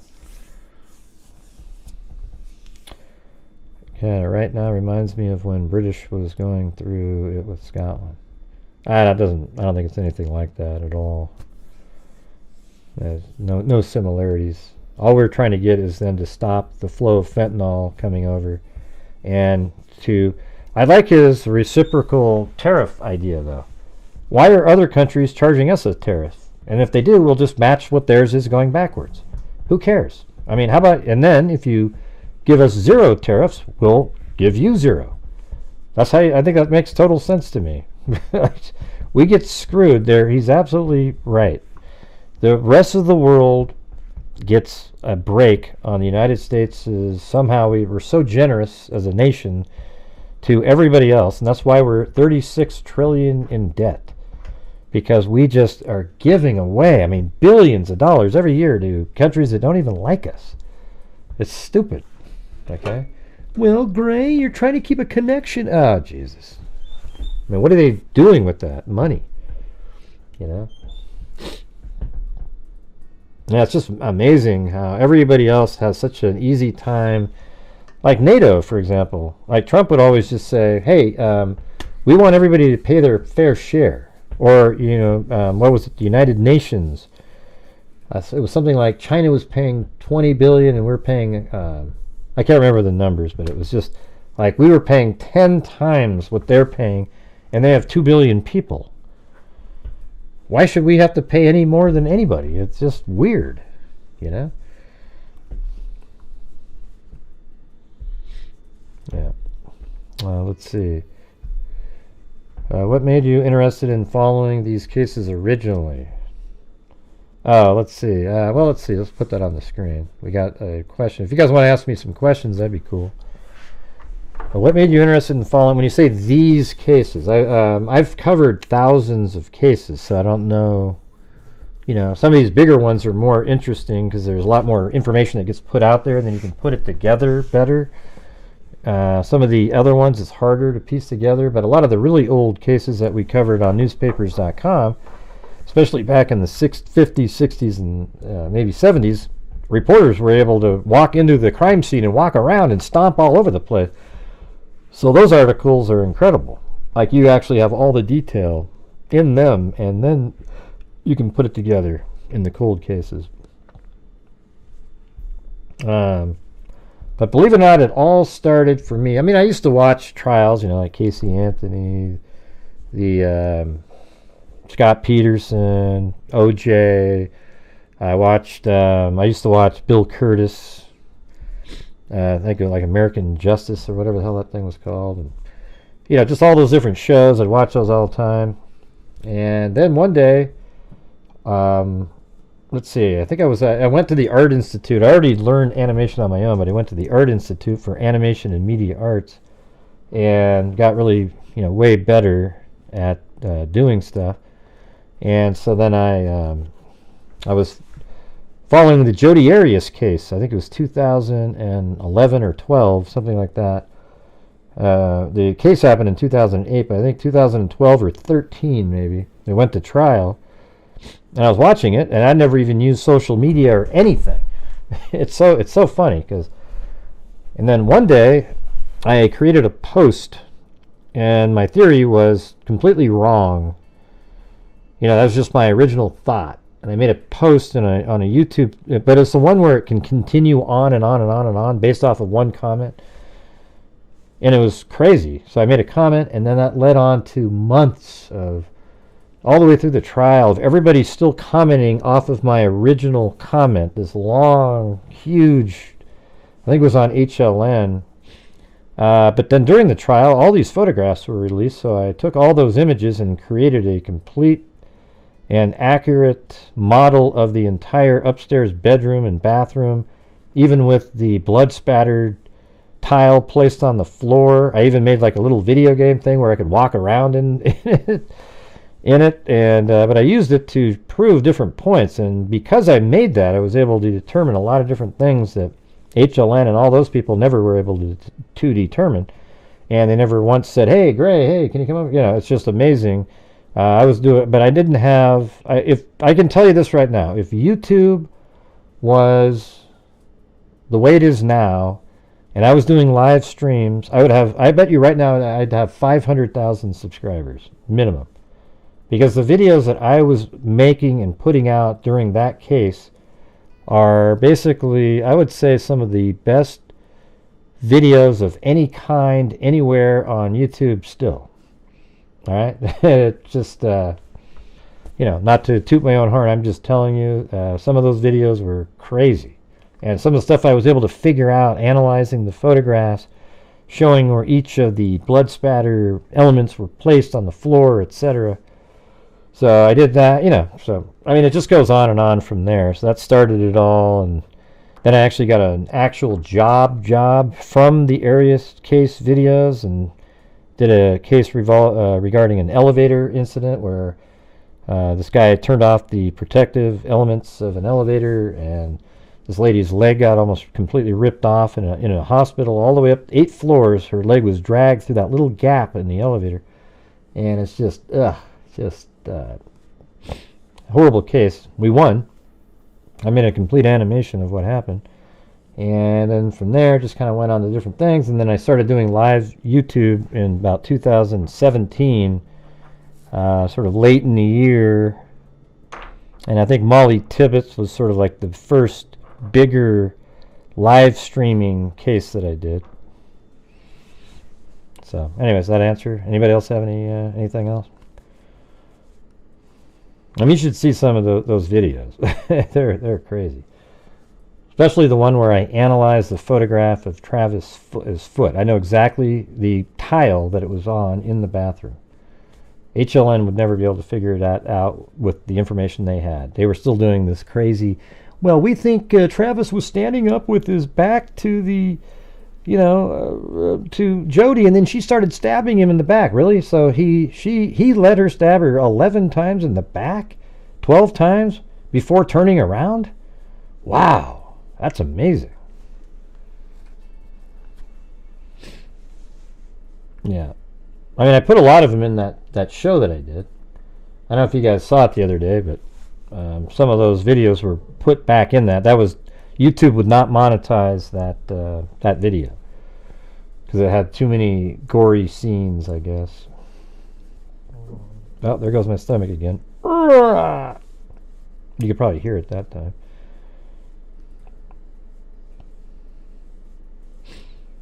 Yeah, I'll just always keep doing what I'm doing. Do you like those ones, GSU?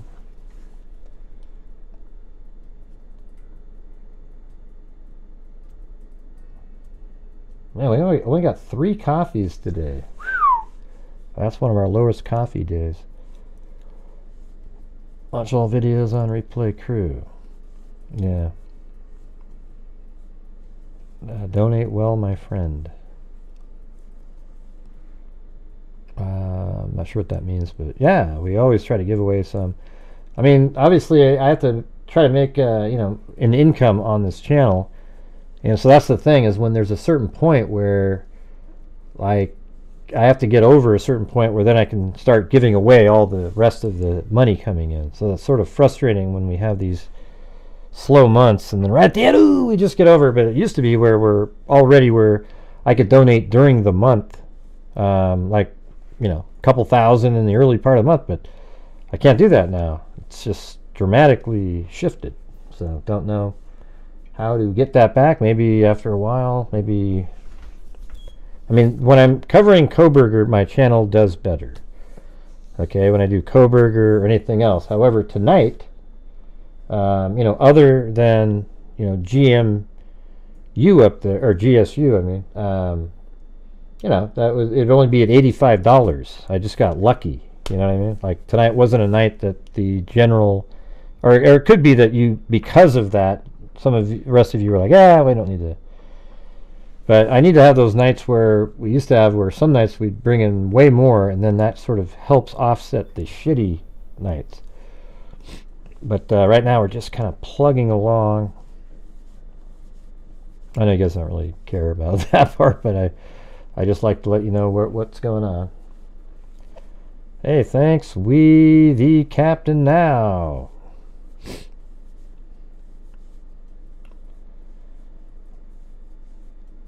Yeah, maybe we should do a flyby tonight. It's been a while, right? Just do our old flyby with the, maybe Paul Bunyan's toilet. It's been a while. If Lanky Tor shows up, maybe she could see it.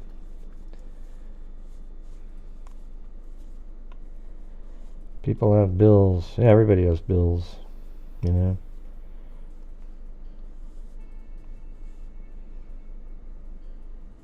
No, they don't. They didn't say anything, where they met or anything. But we were listening to the scanner audio and got the exact address. That was cool. Good moment there.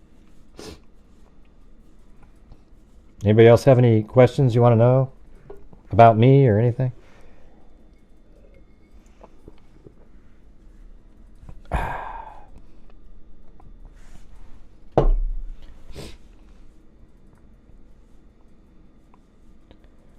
Gonna clip it. Yeah, that'd be nice if I mean, I don't know how what the economy's. I think the economy, for a real short amount of time, with the tariffs being thrown in there, might keep things negatively going. But then when it puts the pressure on the other countries to lower their tariffs, then all of a sudden, boom. So we got to lower the tariffs that we're paying, and then lower the cost of fuel for delivery, and then I think you can actually have prices start dropping. What do you mean, nope? I don't know what that means. Yeah, I think we need to have the other countries. I don't know why they're even charging us tariffs. It's ridiculous. We've already given you guys so much. Why are you charging a tariff? It's stupid. So I think it's good to match it. Who you guys talking about? Just plug along.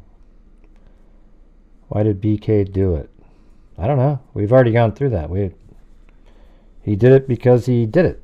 He wanted to do it. Yeah, it'll. I mean, you got to really just stop inflation, and then people can adjust to it. Get it down to a normal level. But it'd be cool if you could drop the prices of some things like gasoline, etc. Yeah, Brian Koberger is just he wanted to be a killer. I mean, to me, it's really obvious and clear. I mean, he is something wrong with him. He's kind of like an incel, almost. I mean, I don't know. He might be like Aspies or something, Not that that's people have that, but I think he's got something where I don't know. It's just really interesting. You had that whole thing where he was listed in a bar as somebody asking really strange, weird questions, so he was on a list. Then he goes out on that date, and he asked her, or he told her, man, you got nice birthing hips, etc. And then just the whole, he's a criminology student, and he did that survey to try to get information, and then he wanted to work for cops, etc. He probably wanted to be like the Golden State Killer, sort of be right there in the investigation. And he was still going to do the killing, but he wanted to work for the cops while doing it. Then he could help sort of push away from himself. So he's a criminology student. He knows all the various things. Basically, the only mistake Koberger made was accidentally leaving a tiny smidgen of DNA on the snap of a knife sheath. It wasn't all over the knife sheath. It was nowhere else. He just missed cleaning that one little spot. And obviously he cleaned the knife sheath because there was no other DNA on the entire thing other than right underneath the button. Don't you find that interesting? Great. 2 veterans watched your videos on the Trump shooting in PA and said this guy should be on national TV with this video. With his video. Who was that? Yeah, I mean, a lot of people, I got a lot of good recognition from the Trump assassination attempt videos that I was doing. I was able to figure out all the different angles, etc., and put them together, stabilized a bunch of stuff, figured out exactly who was doing the shooting and when and where, etc. Yeah, that's kind of like right in my wheelhouse. And I do the same thing, I don't go down the conspiratorial. You think of those things a lot. Like, I mean, who knows about that case, right? I mean, who knows why the shooter did what he did? That's still up in the air. I compared Elliot Rodger to Koberger in a video that I made. I don't know, DW Dog. They might, gasoline prices might go down, and maybe competition will drive the price down. It's just like the thing is, if you don't buy something, then they have to lower their prices so that you'll buy it. So I guess it could turn out something like that. We'll just see how it goes. Who knows? But inflation went up so high under the last administration that it's going to be hard to move it down to a noticeable point. Let's see. Yeah, we'll see, I guess. I mean, your the costs over there in Canada are I mean, your dollar keeps dropping. The worth of it. I think it's like, what is it, 50% now or something? Don't think we ever really know the why. Maybe it will never make sense. Well, none of them make sense to normal people, right? Why did Ed Kemper cut heads off of people and then sexually gratify himself by basically assaulting the head? Okay, I mean, this guy is like, what would make somebody do that? I mean, why even ask the question why at that point?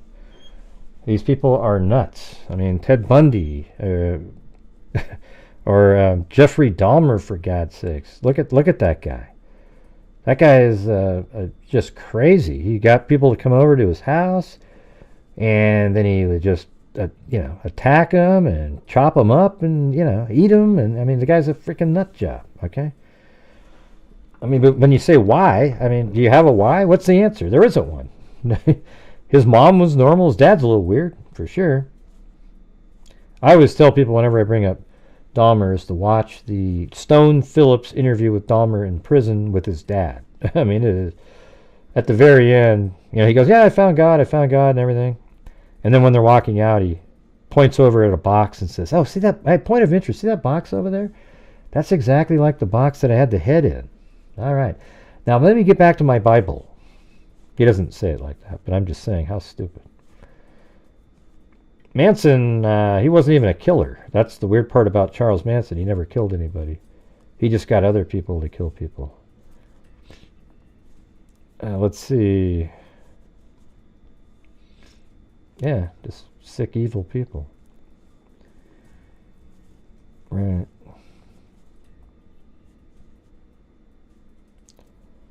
Yep, all right. Well, anybody else? Anything else out there?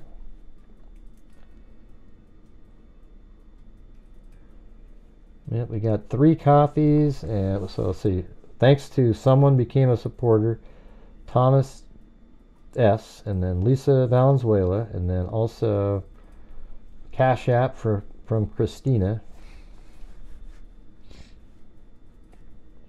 Got that. And then let's see. We've got, God, you guys hear that? Oh God, that was like, oh my God, that was a little too much chocolate. I gotta get out of here. It's late.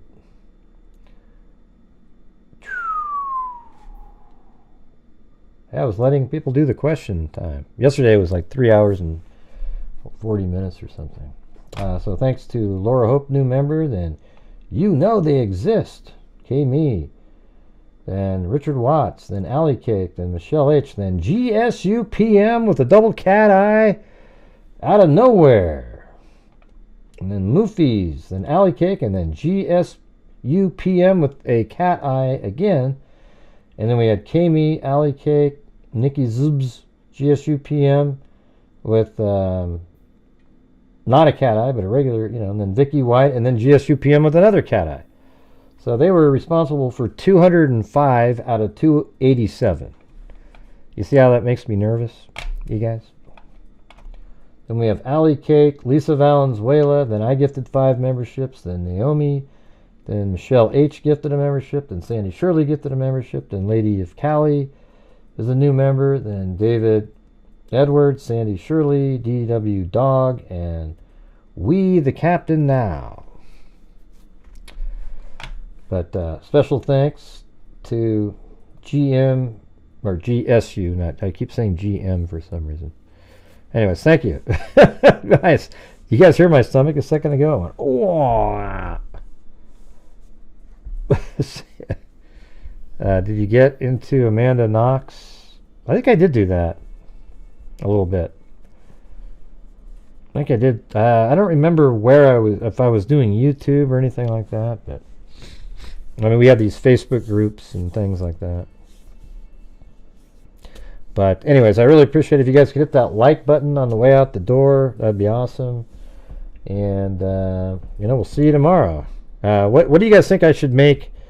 I mean, I'm just making my own thoughts in my Idaho 4 videos. I don't think anywhere near like these crazy people, with these wacko. I mean, they're sitting around wringing their hands, inventing these huge stories with all the different people in the house, and it's just, I can't do it. I think they don't have integrity. That's one of the issues. What's the last number? 180? 180. Oh yeah, I'm going to do the flyby though, right? Yeah. Let's see, where is that? I think it's right near the bottom. Oh, God. Stomach is just...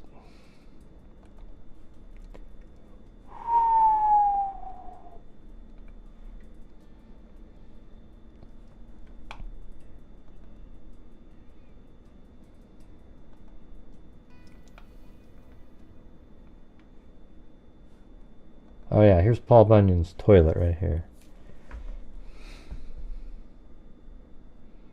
That's actually what they call this place. That little hole there. I might need to use Paul Bunyan's toilet. Anyways, all right. So there you go. And thanks everybody for watching. Let me get rid of that. And now it's basically a full screen. Let me get rid of my ugly face off of here. And there we go. But we'll do the wrap first, then we'll get right to this. But thanks everybody for being here and helping support the channel. Appreciate it. And here we go. We're going to do the flyby right after this, though. Yeah, I've been doing this true crime thing for quite a while now. And during this whole time, I have not seen one person that is a crime dissector, plug rejector. I'm a certified human lie detector. Gonna get ya on a stretcher if you try and play me like an old projector. Crime sector is my nectar. Professor Grader's gonna give another lecture. Crime collector, freak connector, and I'm always gonna be a pup protector. Fool deflector, interceptor, and I'm meaner than a spectre with a vector on his pector. With all respect, y'all, just remember I've a temple fucking checked ya. I have no agenda, I'm no pretender, and I'll serve it to you straight without the blender. And in the end, what do you mean we play it at the end of every single show? On a mission to reveal the true offender. You know, when somebody says, wow, I've never seen this before, all right, everybody. What you're really saying is, Gray, I've never watched your show at the end because I've literally played it 2,000 times. All right, here we go. Let's see.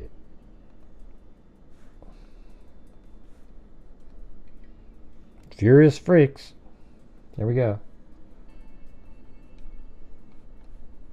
Oh wait, I gotta turn down this one and then play. Alright, here we go.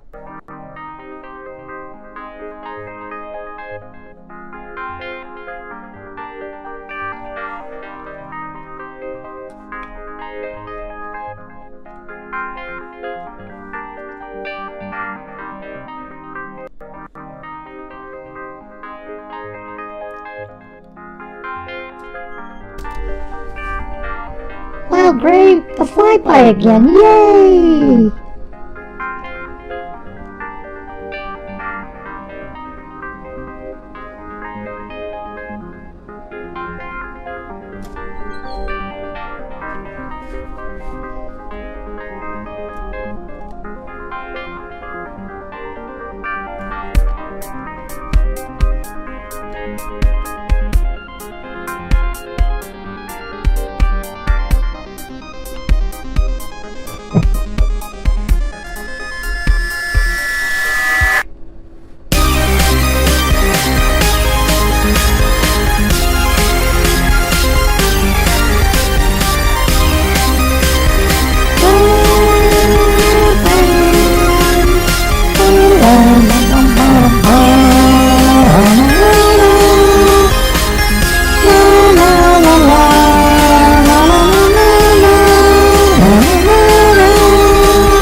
great.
Great!